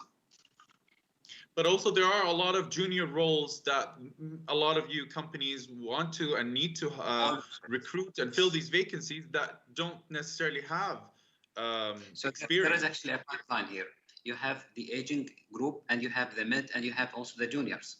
If we are not replenishing the junior group, then we will not have our business continuity or sustainability of our businesses. By all means, what we need is actually to replenish the lines to ensure that we have younger graduates, people who will also eventually also going to retire. And by all means, this satisfies the business continuity. So there is a pipeline. Don't worry about that. Okay. One last question for Uridu, which is also linked to the LinkedIn session and profile that we talked about earlier, and the online application that we talked about a minute ago. With reference to the previous session, do the companies attending this panel consider LinkedIn profile while hiring? This is actually for all of you guys. Yes. So maybe we can start with Eid. Big time, yes. Absolutely. We have, I would say, an official certifications as well as license from LinkedIn, as my colleague who talked about, the functionalities of LinkedIn. So we do reach out, of course, to fresh graduates, to professionals. On the same time, our platform allows us to have an open discussions, live chat discussions with individuals, candidates who really wanted to have a quick information on what are the availability within Uridu Qatar or other opcos, what are the roles, what are the opportunities. So it's more of an open discussions where we really engage with candidates, whether people they've applied or people that they haven't applied. So we have dedicated recruiters with specific licensing just to reach out people, get ready for answers that, if they have any questions regarding the organizations, the role, the responsibility, what are the availability, we're there. It's more of a social, I would say, networking, with, of course, individuals and candidates. Yeah. Well, if you may allow me, to chip in, I'll take you back to your previous question about the online application. And by the way, before Hamed gets the CV, those CVs get filtered digitally to match out your, let's say, specialization with the years of experience, with whatever is required for the job digitally. Yeah. So we don't have that human interaction until maybe step 2 or even 3. And in Uridu, actually, we encourage equal opportunities for both females, males. We have no classification. And we promote performance culture. So normally we would look into merit, and we would look into the CVs in a normalized way. We would not look into referrals and everything else. So everything is going to be, very normalized before it reaches out to Hamed, and Hamed rolls them out for further opportunities. Right. Iman, on that note, also wanted to ask you something, because a lot of people got to know a bit more the screening process, and there are a lot of softwares that help you through this, like ATS, for example. Do you guys use any of those special screening processes? And is that something you want to share with the students? Because I know that there are certain ways that they can optimize their resumes when applying. Actually, we do. So as I said, we use every digital platform that we can rely on, but Hamed can give you more details because he's the expert in that field. Okay. Definitely. So if you really look into the actual system that we have in house that we're really using, it's called Sniper Hire. Within the feature of the systems, yes, there are certain scoring and elements that would enable us in filtering out all of the applications that we go through. So that goes back into the scoring questions and how those questions are being asked. Every question is being rated and given a specific weight, and subject to the answers of every individual and candidates on the questions, there would be a sort of percentile where we, of course, compare norms of people who has applied for this specific X and Y role itself. And that is, of course, applicable even within LinkedIn profile itself. There is a feature within LinkedIn where when you post out the specific positions, you enable, shortlisting CVs based on the questionings that you really put and the answers that you really look from the candidate's point of view. Yeah. Right. Just in summary and openly sharing, we use a system called Kazar. So we use algorithms to based on the competencies, and we used forced ranking. So normally it would happen in that way, and then we will weigh out the applications based on that. Right. And that's why we avoid hard copies of, sorry to interrupt, and that's why, just to add on Iman, what she's saying, this is why we avoid to have the hard copy of profiles. We like to keep our applications on a single database, where we also believe that, this applications might not be needed at this time and may be needed in 2 to 3 months' time. So it's good to have a quite big database where we have a lot of applications, whether we wanted to really use the algorithm, so that the algorithm would be able to give us, the quality of CVs in just seconds. Yeah. This is very interesting, and I really encourage the students, whomever is watching us now, to get into this and learn a little bit more about it. I'm sure there are ways to kind of optimize your resumes. Kathy, I would like to ask you the same question. Do you use LinkedIn or any other platform to for job hunters? Yes, we do. Yes, I use it myself for looking for positions. And I know that we are evolving our HRS ERP system, and one of the things that I wanted for the recruitment part of it was that what is very frustrating to people who are applying for roles is when you go onto a web recruitment site for a company or a job board, and they ask you for your CV, and then they ask you to fill in a form. So one of the things I've said to the implementers is that I don't want, if we get a CV, I want it to be auto-populated to any formats that we want, because it's very frustrating. Well, why are you asking me for a CV when you want me to fill in a form online? So it's quite frustrating for the applicant. And a lot of people I found speaking to them, they give up, they stop applying. And really, we don't want that. So yes, it's very important. Right. I think we ran a little bit over time.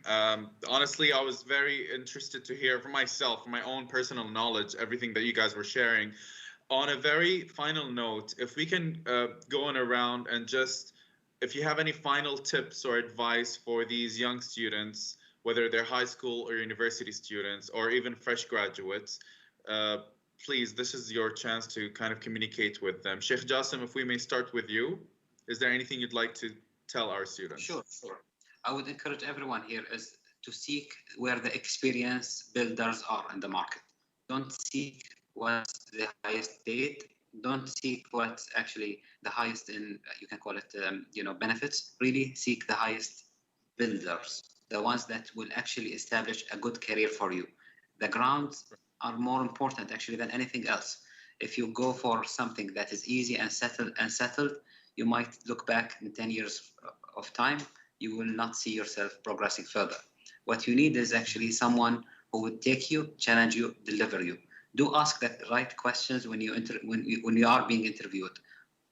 Ask them back actually, because they will ask you eventually, where do you see yourself in 2 to 5 years or in 10 years? You ask that question. Where do you see me in 2 years? Where do you see me in 5 years? Be the one who is actually leading the, you can call it the recruitment discussion, rather than being led into a position. Be the one in control. Be the one that actually is more prepared. I mean, by all means, the whole forum today is called JAHEZ, and you are more than ready. You are more than JAHEZ. Just do, you know, the smaller homeworks. I mean, by all means, LinkedIn is one of the tools. Ensure you have good CVs, proper conduct, and you know, that just achieve it and seek where the experience is built. Again and again, I'm highlighting this is the most important thing, really. Thank you. Hamad, would you like to share any thoughts with the students? Yes, definitely. So I would really recommend the fresh graduates is to really look and set their own objective first. Look at their overall main drives and strategic goal.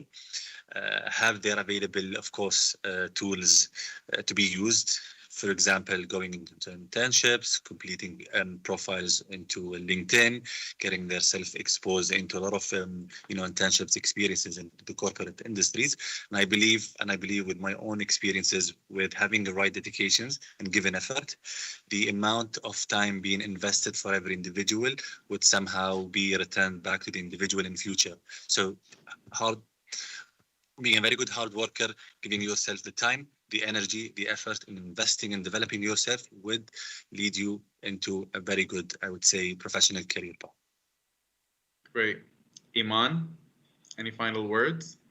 Yeah, I would think success is a journey and it's not a destination. So continuous learning is key for everybody. I would encourage everybody to invest in yourself, choose the right opportunity and seek any opportunity that you have. Be useful to the organization where you work in, be appreciated to any advice that you get. If you have criticism from your boss or you have, like anybody else is criticizing you, it's because they want to encourage you to learn. Don't be afraid of committing any mistakes. Don't think that you're going to fail. There's always a second chance. Life is all about learning. Get your hands, dirty, get your feet wet, get into the force field itself, don't depend on anybody else. Roll your sleeves and do the job by yourself.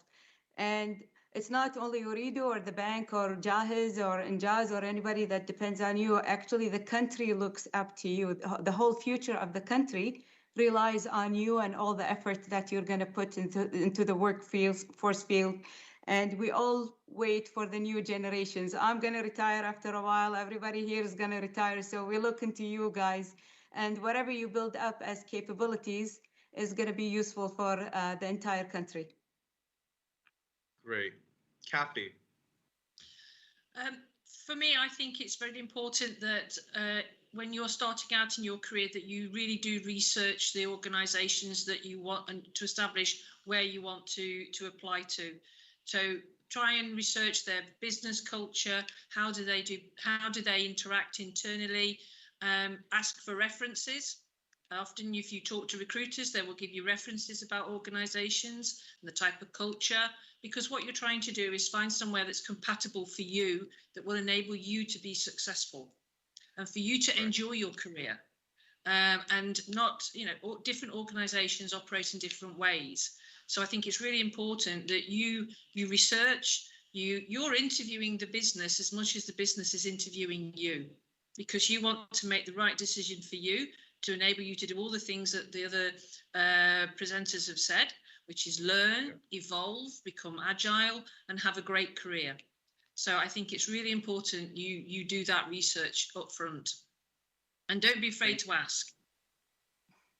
Exactly. Thank you very much, Kathy. Thank you, Sheikh Jassim. Thank you, Hamad. Thank you, Iman, for joining us today. This was very interesting. I'm sure a lot of the students, we're actually getting even more questions, but we have to wrap it up. I'm looking forward to another JAHEZ, inshallah, with you guys as well. But next time, inshallah, in person, face to face. And you get to see all of the students as well and answer these questions. This is very important. This is one of the tools that we try to, bridge the gap and have the dialogue going between you guys and the students. And I hope, hopefully, inshallah, it will continue. So thank you very much for your efforts and time. Really appreciate it. Thank you. Wish you all the best of luck. Thank you, everyone. Thank you very all the students for attending today. Thank you so much. For all the students that are still with us, please stay tuned. We have a very interesting session coming up in a minute. And just a reminder, if you guys have any more questions, please use the chat box, write the questions that you have, and I'll try my best to address as many questions as possible. And also stay tuned because we have a Kahoot game with some nice prizes in the end. That should be fun and a fun note to end today's session. So stay tuned. For our next upcoming session, we have our great partner, SEEB Insurance, who has been a very supportive partner of INJAZ for the past 10 years. We have Nadia Basbous, the Chief Underwriting Officer, and we have Mr. Asad Javid, the Chief Technical Officer. They're going to join us today for a session entitled Your Career in the Insurance Industry.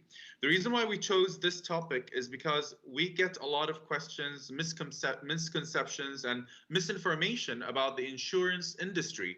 So I really want you guys to hear them out and prepare any questions if you have related to that. You might find a lot of things useful for you, especially for our fresh graduates. So I welcome our speakers. The floor is yours.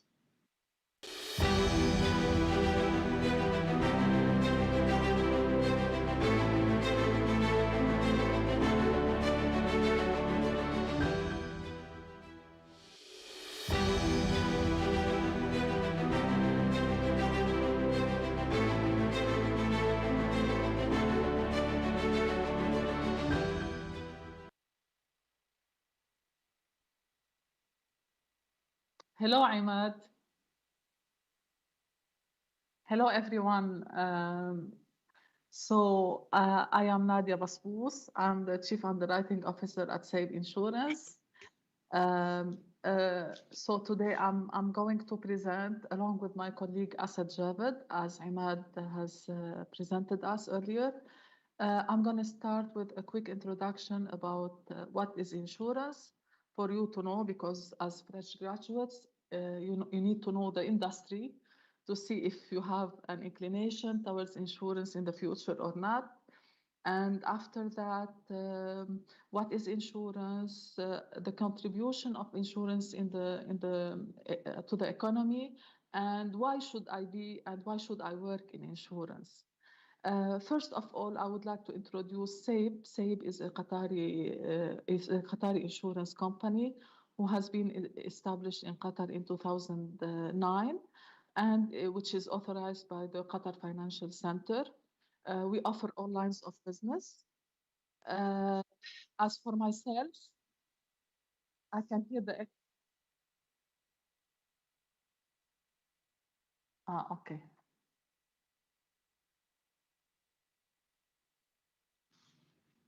Okay.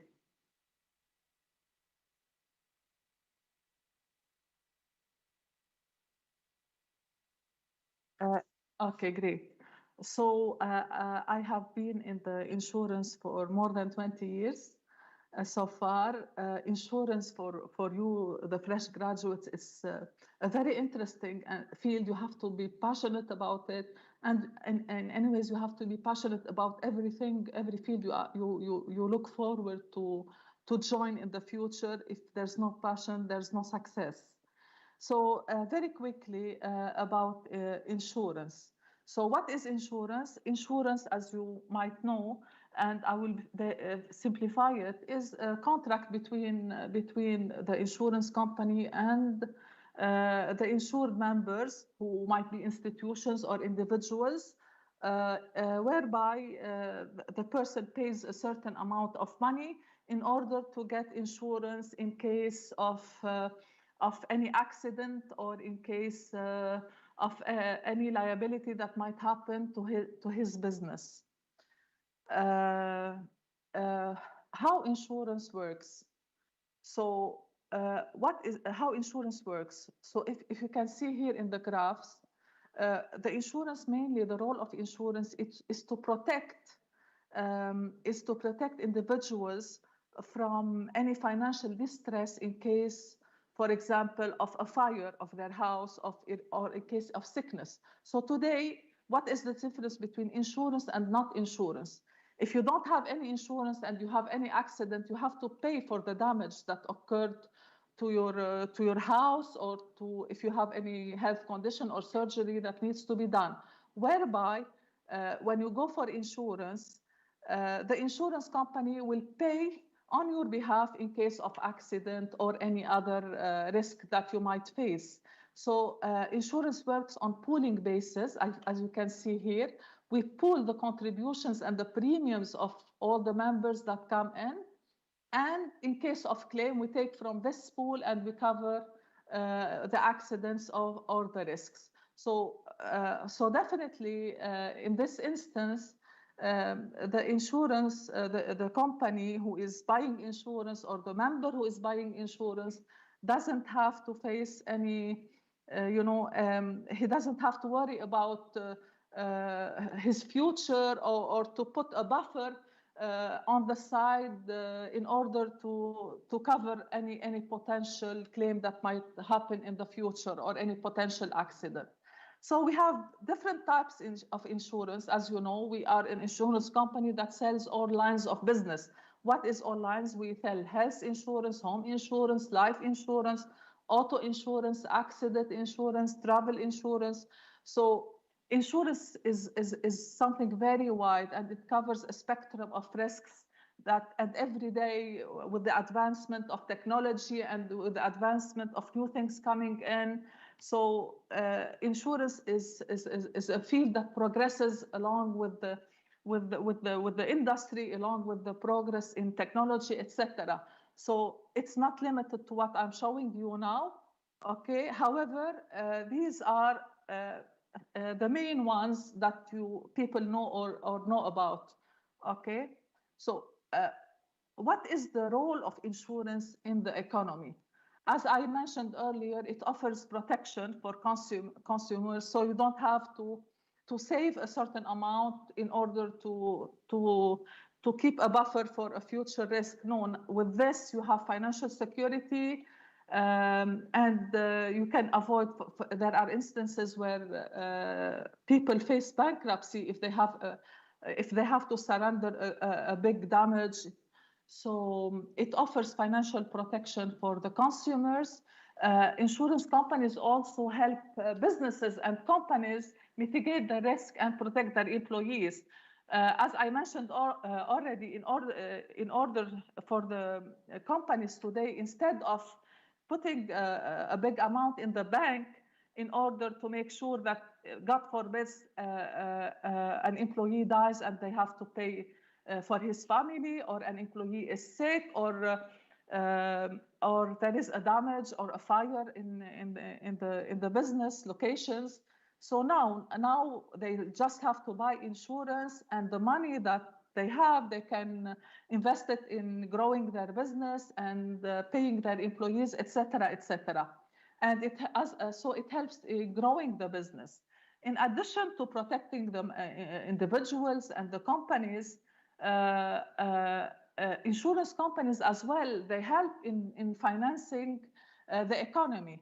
How they do this?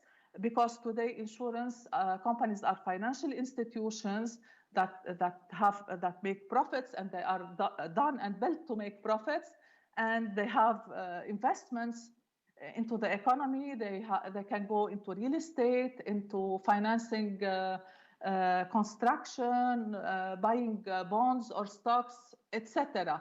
So insurance is crucial for the development of the economy. Very quick statistics about insurance. Insurance is expected to grow at a rate of 12.9%, annual rate of 12.9% in the future.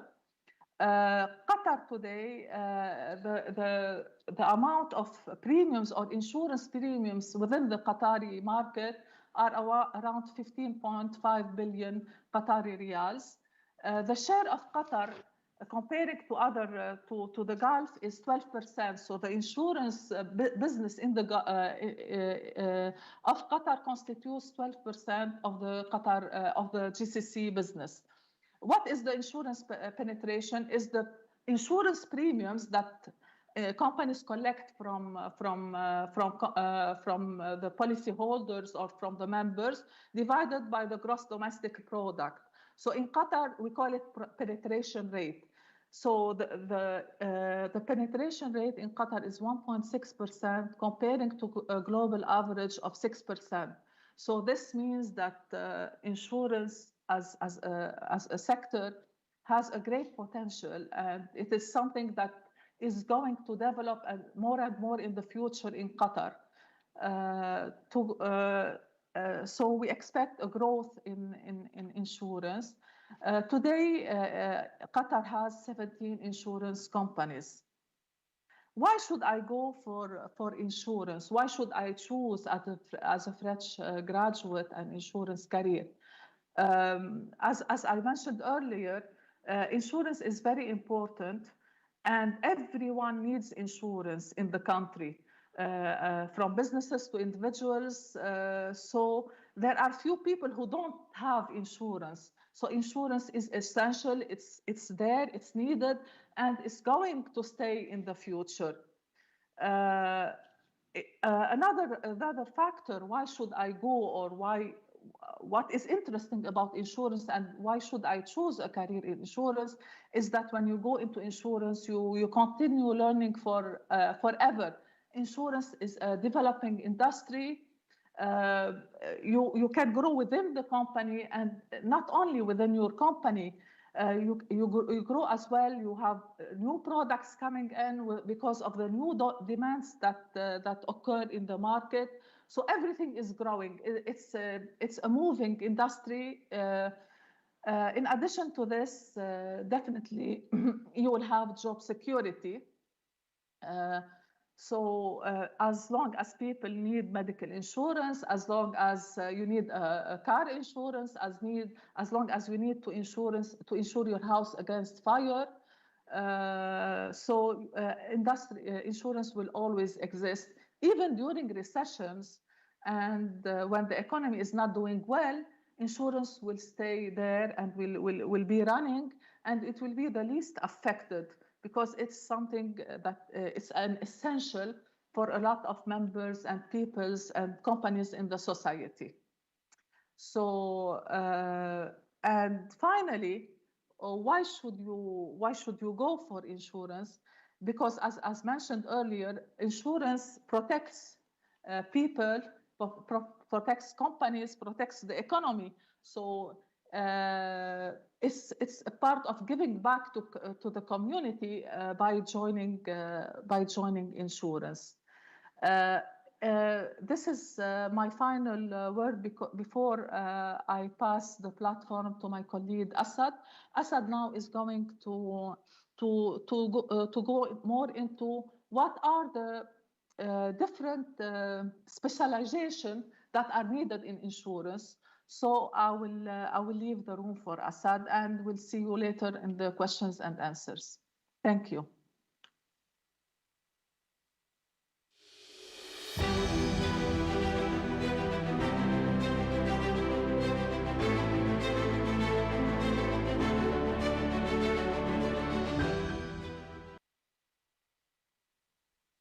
Good evening, everyone, and thank you, Nadia, as well as Imad, for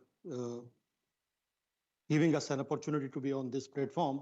I'm pleased to be with you today. My name is Mohammad Asad Javed, and I am Chief Technical Officer in SEEB Insurance and Reinsurance Company.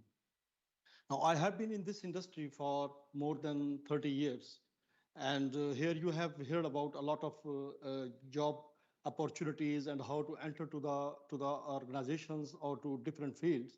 I would like to give a little bit brief about my case, so that you understand how people grow, how they move forward, and how they can be professionals in insurance industry. I started my career as an assistant, and for different roles, I spent a lot of time, and it was a time when I just had a high school diploma. And after that, I continued my studies, and I continued learning and experiencing insurance and reinsurance section. I did my graduation, I did my master's, as well as I did my associateship from UK, as well as now I'm heading towards fellowship. So the journey never ends; it continues. And here you have to definitely learn the things and to prove yourself as a professional. And that is the way people develop and they reach to definitely very high roles also. And as we discussed before, insurance is a very exciting field which gives a lot of opportunities to the people who really want to grow and have the thrust to prove their skills in this industry. And before I move forward to the final to the part of my presentation, I would simply say there are high job opportunities in insurance available for those people who have the right qualification, as well as they have good experience and skills also. Innovative and positive thinking newcomers, whoever want to grow their knowledge in insurance industry and we have good command on the numbers. So those people are really the best fit people for insurance and reinsurance industry. So I will go through different jobs and the education requirements in the insurance industry. I will start with the insurance underwriter. Now, you have learned from my colleague's presentation, there are different classes of insurances, and there are different benefits of insurance to the industry. Now, the underwriter in any insurance industry are the backbone of any company, and their role is to assess the risk. Once we talk about the risk, risk means any business, any proposal, anything we want to insure that is actually a risk. So the underwriter's job actually is to assess that proposal or risk and to see all its criteria, which will be helpful for them to decide whether this risk they should insure or not. And usually the underwriters who enter to this industry are bachelor's backgrounds and good in the math, finance, business, as well as in economy. And there is a definitely career growth. The insurance underwriters can be grown, can be promoted to the independent underwriters for a specific class of business, for a one unit or for a one section or maybe for the entire company, as well as they can become the underwriting manager. And there are many other positions on the underwriting side. In addition to the underwriting managers, they can be director underwriters. So there are many positions within the insurance underwriter scope of work. The second section I would like to mention is the actuary. The actuaries, as you know, they analyze and predict the risks that an event will happen, and they do all these things through their statistical work. So they get the numbers, historical numbers of a company. So they overview all those things and they simulate the different scenarios. Based on that, they predict how this risk is going to be developed or emerging the future results. So this actuarial position or the job role is vital to our industry. And the education requirements for this role, people usually come with a bachelor's degree in the mathematics, with the statistics background, or other actuarial related education background. They can be also grown as an actuarial analyst, actuarial associate, actuarial manager, or as an independent actuary. So this is also a very wide field in the insurance industry. The third job I would like to discuss is the claims adjuster. Now, once we underwrite, above I mentioned that we have the people who evaluate the risk, which risk we should write, which risk we should not write. So once we write the risks, definitely there will be claim. Like a car, for example, we insure under a motor insurance. So if there is an accident happens, so we need to have the people who can take care of all the claims coming to the insurance companies. So those are called in our profession claims adjusters. They decide on how much an insurance company should pay for a damage or a loss incurred under a policy. And the education background required, usually people enter with a high school diploma. This is the minimum I'm talking about. Definitely with the graduation also people can enter, and they need to learn, they need to be experienced, and after that definitely they can adopt this role very quickly. There is a career growth. The people who start their career as a claim adjuster, they can definitely be grown as claims analyst, they can be claims manager, they can be claims specialist, as well as they can be the examiners who evaluate the losses as we mentioned above. The other field we have is the customer service representative.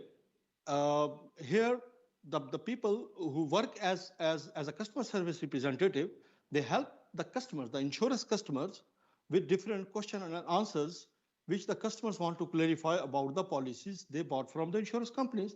So they may have certain concerns, they may have certain inquiries, they want to know about the progress of a claim, they want to know about what is covered under a policy, for example.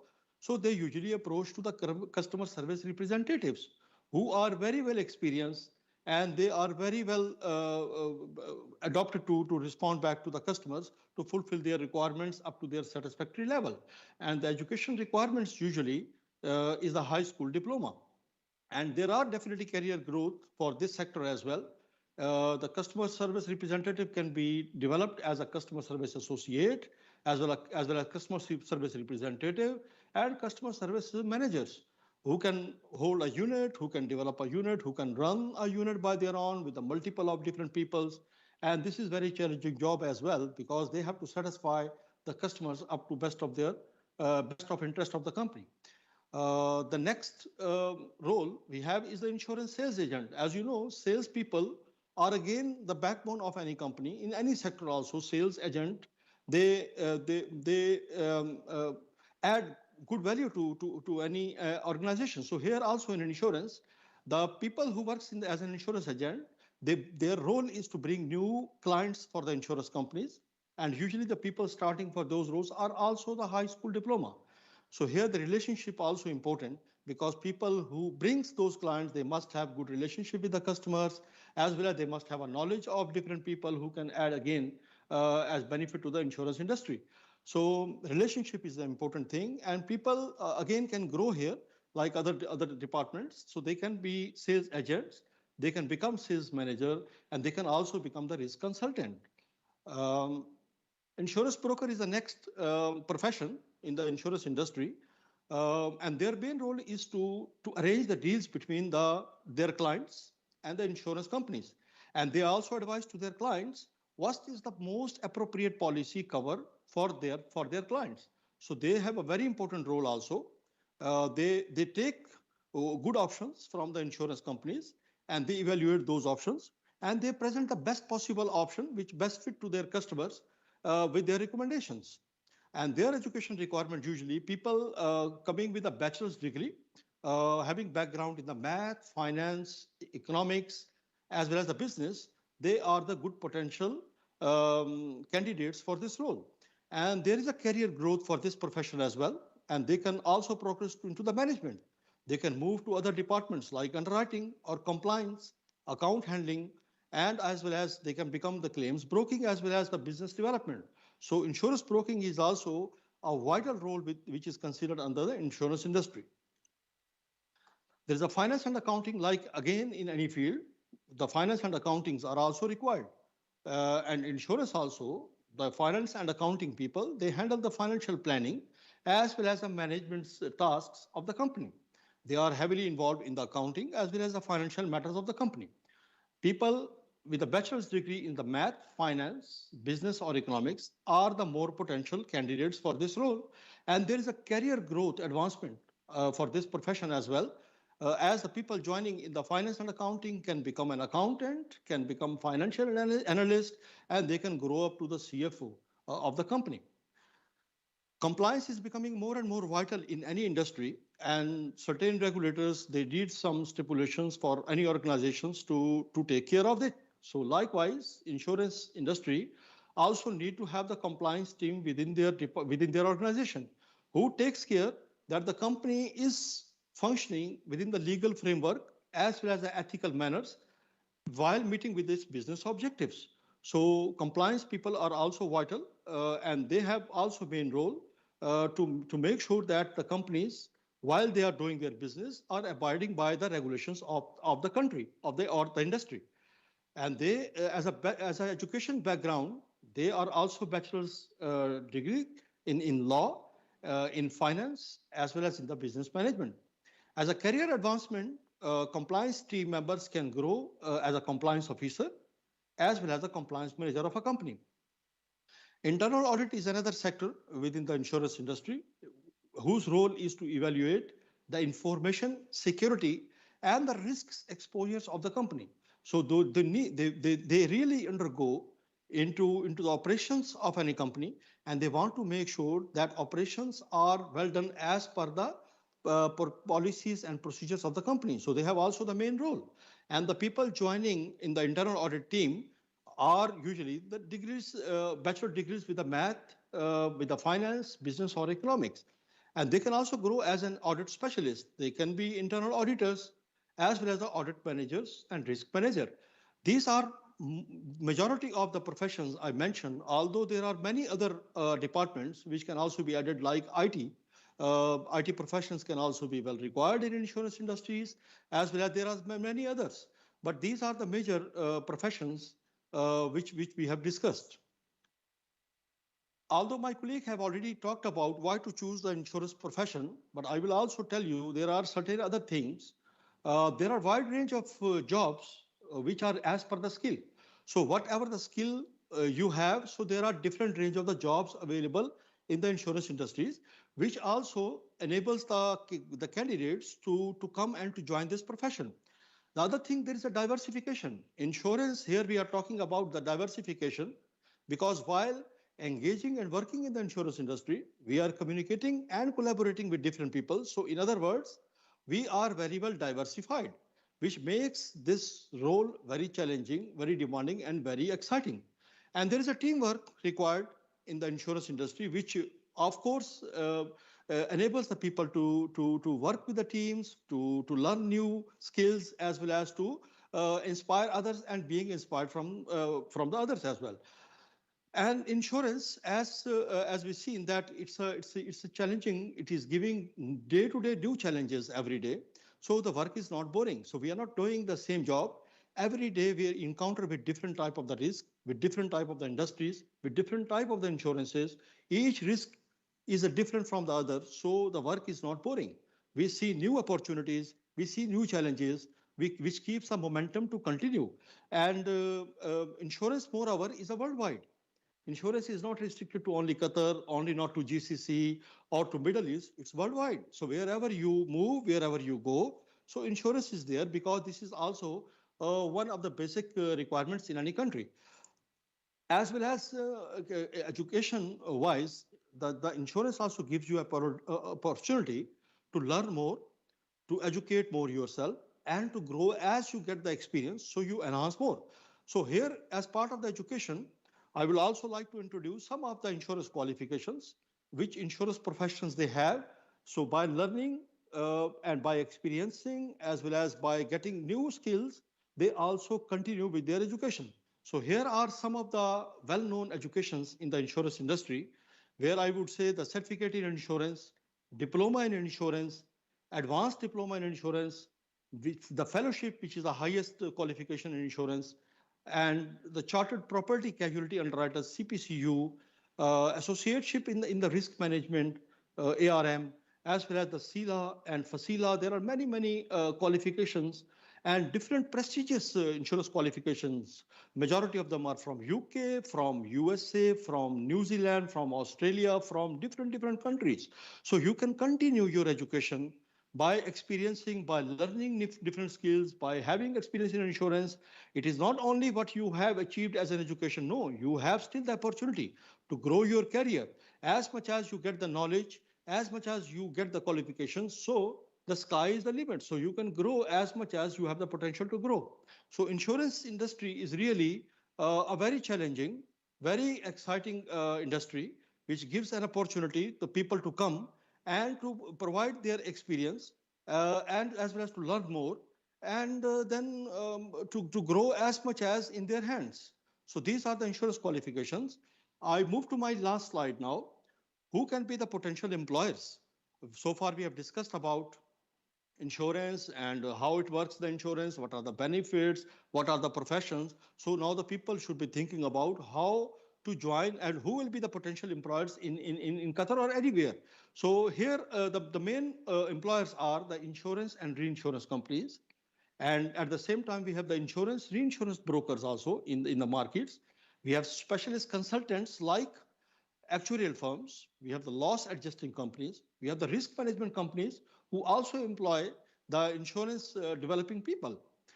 In retail commercial banks, they also have the insurance sectors.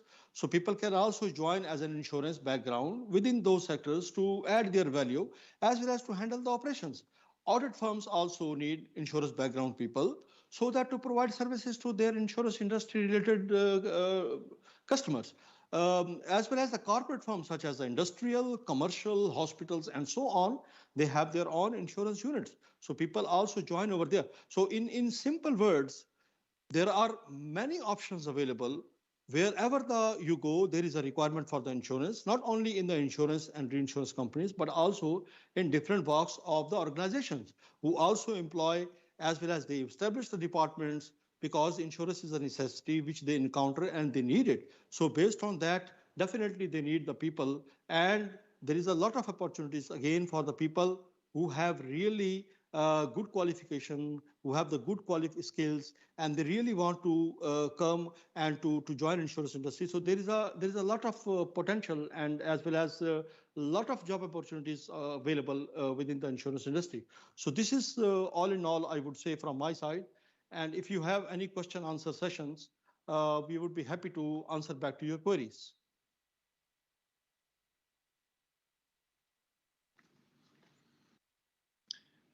Thank you very much, Nadia and Asad, for this amazing presentation. Yes, we do have some questions for you guys. Again, thank you very much for your presentation. That was really informative and amazing. And there are a few things that I didn't even know about the insurance sector, so thank you for that. Mr. Asad, you have explained thoroughly about, the job opportunities that, insurance majors would allow, etc.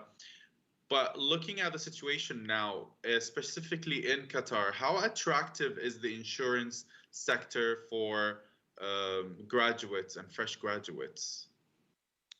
Thank you very much, Imad, for your very good question. As my colleague already mentioned, although the overall economy as well as the corona issues really left us in a situation that where everything was going down, for example, worldwide, I would say. So insurance industry was the one which was still keeping its momentum. Definitely, we cannot say that the effects of the economy has not an effect on insurance. Definitely, all the industries effect on that.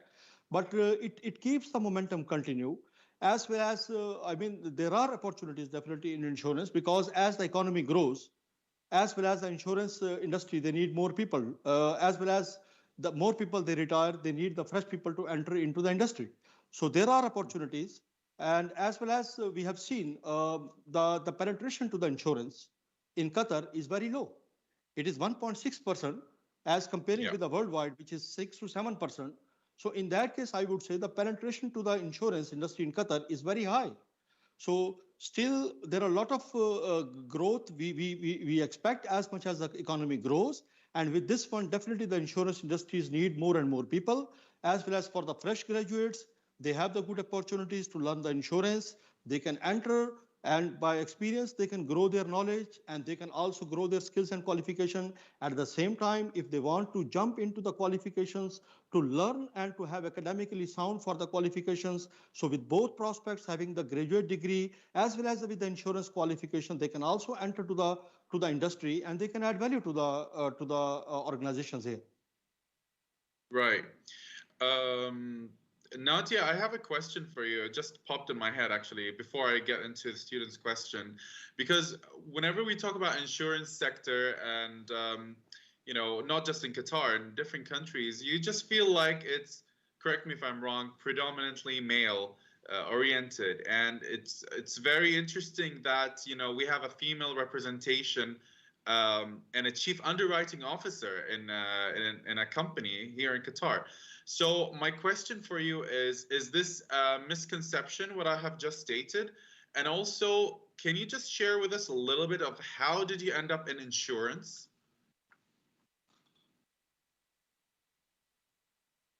I'm sorry, we cannot hear you. Okay. Yes. Unfortunately, when I graduated, long time back, we didn't have the opportunity that you are giving now to fresh graduates. We didn't have platforms. There was, so it came by coincidence. I am a business graduate, so definitely by the time there was the banking and the insurance industry. The opportunity, I was offered a job only 1 week after my graduation, and it was in insurance.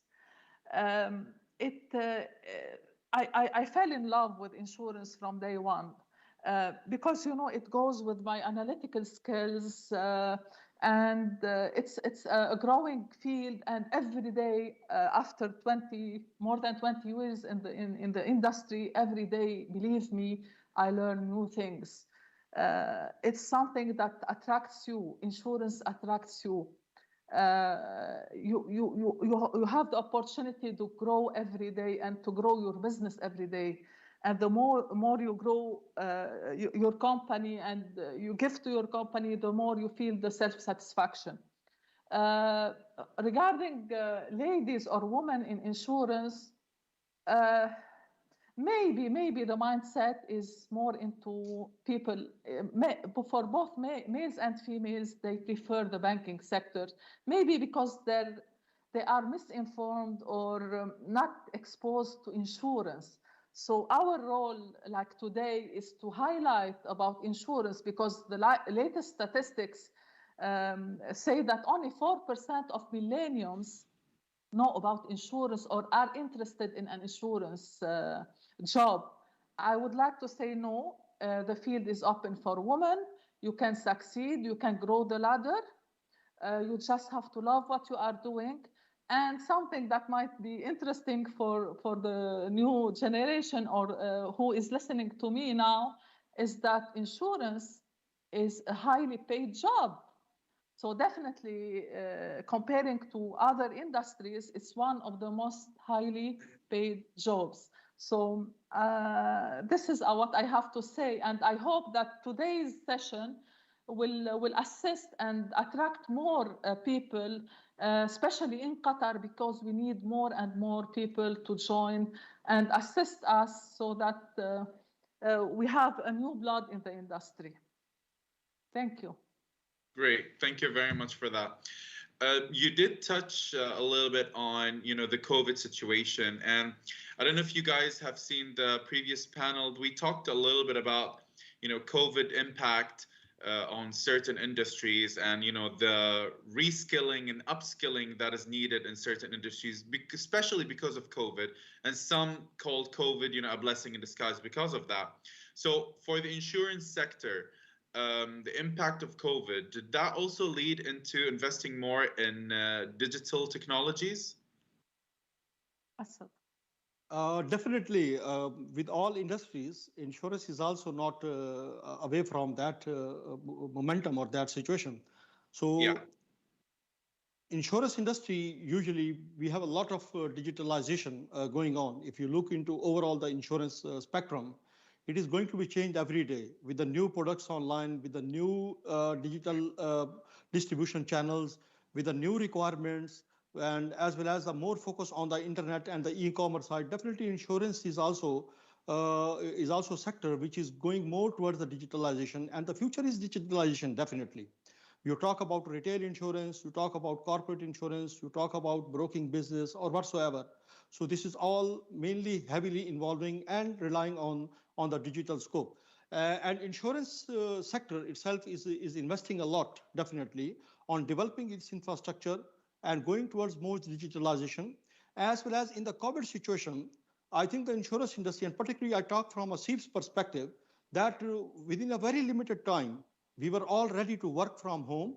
So our infrastructure, our digital team, our digitalization, all the structures were run in such a way that we were working from home as we were not interrupted. And in future, of course, the role of the digitalization is very vital, like for any other industry. And this will be opening more and more opportunities, not only to provide the services, but also to provide more selling, also to look into more opportunities and how to do more better and how to serve more better and how to cope with the requirements of the customers. Okay. One interesting question I have here from one of the students is um, how insurance companies make profits, especially when they have to cover for big amounts during accidents and medical tests, since almost everyone has to visit doctors or surgeries on annual basis. Okay. I mentioned this very quickly when I started my presentation. So mainly they work on pooling basis. So first of all, it starts with the premium. Premium is the price of the product that you buy. So we have statistics. We rely on statistics. We rely on historical trends, on database to see the probability of the incidence. And based on it, we price. And it depends on the pooling as well. So when you have the contribution of, for example, 20,000 insured members, what is the probability of an accident? The pooling of the money that is collected from all these members is used to cover the claims of, because no one eventually, not everyone will make a claim at the end of the day. Okay, it's based on risk and probabilities. So this pooling of money that we make is we pay from it claim, and definitely we have something else for our general and administrative expenses. And definitely, as I mentioned earlier, we contribute to the society and to the economy, and we do our own investments. So it's all based on statistics and actuarial figures, whereby you assess the risk and you give the proper pricing. And like any other thing, like any other, if you go to any other commodity that you buy, insurance is a commodity or a service that you buy, and it is priced to make money because we are a profit-making organization. That's why it's something very important for people who like statistics, who like mathematics. And this is what my colleague mentioned earlier. This is mainly called underwriting and actuarial. So people interested in these two fields can do a good job. Great. We have some questions from some students regarding not just recruitment, but internships opportunities at SEEB. I know that SEEB also every year takes a number of students as interns. You still do that, correct? Definitely. Okay, so the question is, how can they apply for internships, especially during the summer, if they would like to have an internship at SEEB? What is the best way for them to apply for an internship? Okay. Usually, the fresh, I would say, graduates or the people who are still under processing their qualification, and when they have the spare time, usually their universities, their organizations, they recommend to different sectors. Like insurance is also one of those sectors where they recommend a batch of the people to come as a trainees. In top of that, they can also apply, for example, through our HRs. They can visit to the websites. They can get the details of the concerned people, and they can forward their CVs or small introduction about themselves and their availability. So if let's say we have any openings, and whenever the time permits, definitely we will be keen to get and to train those people. And SEEB is, as you rightly mentioned, SEEB is one of very few insurance companies here who's very much interested in imparting the knowledge, giving the good training to the newcomers as well. And we always encourage this one, and we are very much open for this. Okay, great. So a lot of students are actually asking regarding the recruitment and internship process. So I hope this actually answers their question. So expect a lot of applications for the summer. A lot of students would like to they're still trying to get a spot for internship. I'm sorry this dragged longer than it should. I'm really sorry. I'm very thankful for you guys to be here with us. Do you have any final notes or advice for students who would like to explore the opportunities in the insurance sector? Fresh graduates or university students. Any final words that you would like to share with them? Most importantly, it's not about insurance, is that they should go for the field that they like, and so that they can excel in it. Insurance, Okay. as I mentioned earlier, myself and my colleague, we have highlighted what are the positivity and what are the driving factors that lead people to insurance. They have to read about insurance, and the only thing I can know that it's a growing sector. The future is for insurance. It's developing, it's growing. Qatar needs more people to get into insurance, and we need more fresh and young graduates to come along us and assist us in growing the field, and in order to be equal to the best insurance companies in the world, because we have the capacity, we have the knowledge, we have the people, and nothing should stop us from reaching the top levels. From my side, I would like to add one. Yeah, I would like to add one comment. As insurance underwrite risks, so we always work for chance, actually. Okay. So just for the information of our students as well as all audience, majority of the people join insurance come by chance. So they don't plan, they come by chance. And after that, the people who join the insurance industry, they are addicted. So they join and it's never going back. So this is like an addiction because it's a very exciting industry. You experience different new challenges every day, and insurance is really an addiction. So it's very exciting career, but definitely it's an exciting career for the people who have the right skills, qualifications, and who have an eagerness to add value as well as to learn more. So this is my final words. Right. Well, I can't thank you enough for being here with us and sharing your knowledge and expertise. Mr. Assad, Ms. Nadia, thank you very much, and really appreciate your presence with us today. Definitely we'll have more sessions to come, and we'd like to connect you with more students and share your expertise with them. So thank you very much. Thank you very much. Thank you. Thank you. Thank you so much. That was very interesting. I hope that you guys have taken notes, and I know that it is a prayer break now. We still have one last section, which is the Kahoot game. It's going to be very exciting, very fun. We want to end this on a very fun note. And like I said, some really nice prizes that we'd like to share with you guys. We're going to break for 10 minutes, prayer break, and we'll be back. Stay tuned. Do not disconnect. Keep it on. Don't disconnect so that you don't have any technical problems later on. Stay on. We'll have 10-minute prayer break, and we'll be back. We'll resume at 6:45 exactly. So we'll see you back.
everyone. I hope everyone is back. So we're finally wrapping up our event today, but on a very fun note. So stay tuned. Before that, one small video that we want to share with you guys, and we'll come back together.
That was a very nice video, and it feels good being part of this international network for more than 100 countries.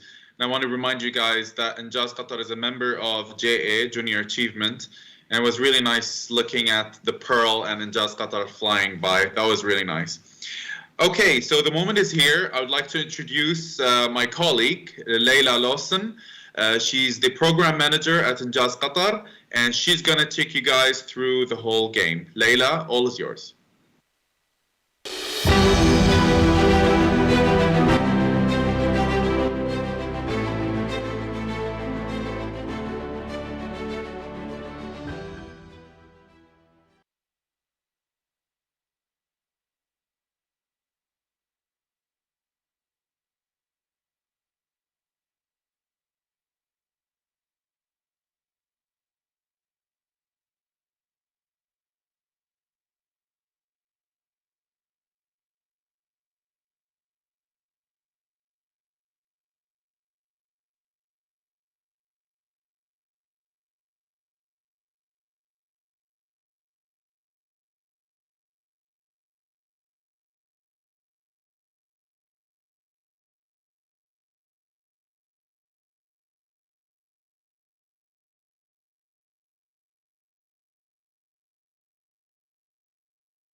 Imad, I'll pass it on to you.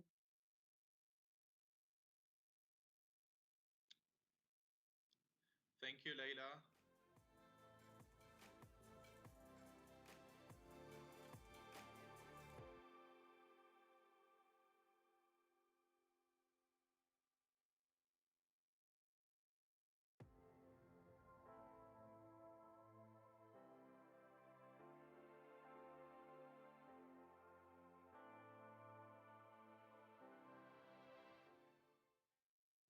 Thank you very much, Layla, and thank you guys for joining us today. I hope you really enjoyed that last bit.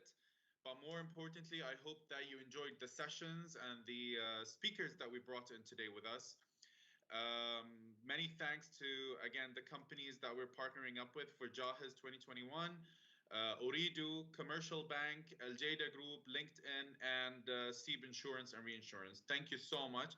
I really would like to thank team of INJAZ Qatar for doing an amazing job and a very successful event. I really hope that everyone has benefited one way or another. And if you guys have more questions directed to these companies or any other companies as well, please communicate with us. You can email Layla, and I promise we'll do our best to get the answers and the support. Inshallah, we'll do more of more of these events and cater to your needs. So if you have any other suggestions, don't hesitate to share them with us. I thank you again. Thanks everyone who made this happen, and we'll see you guys inshallah soon.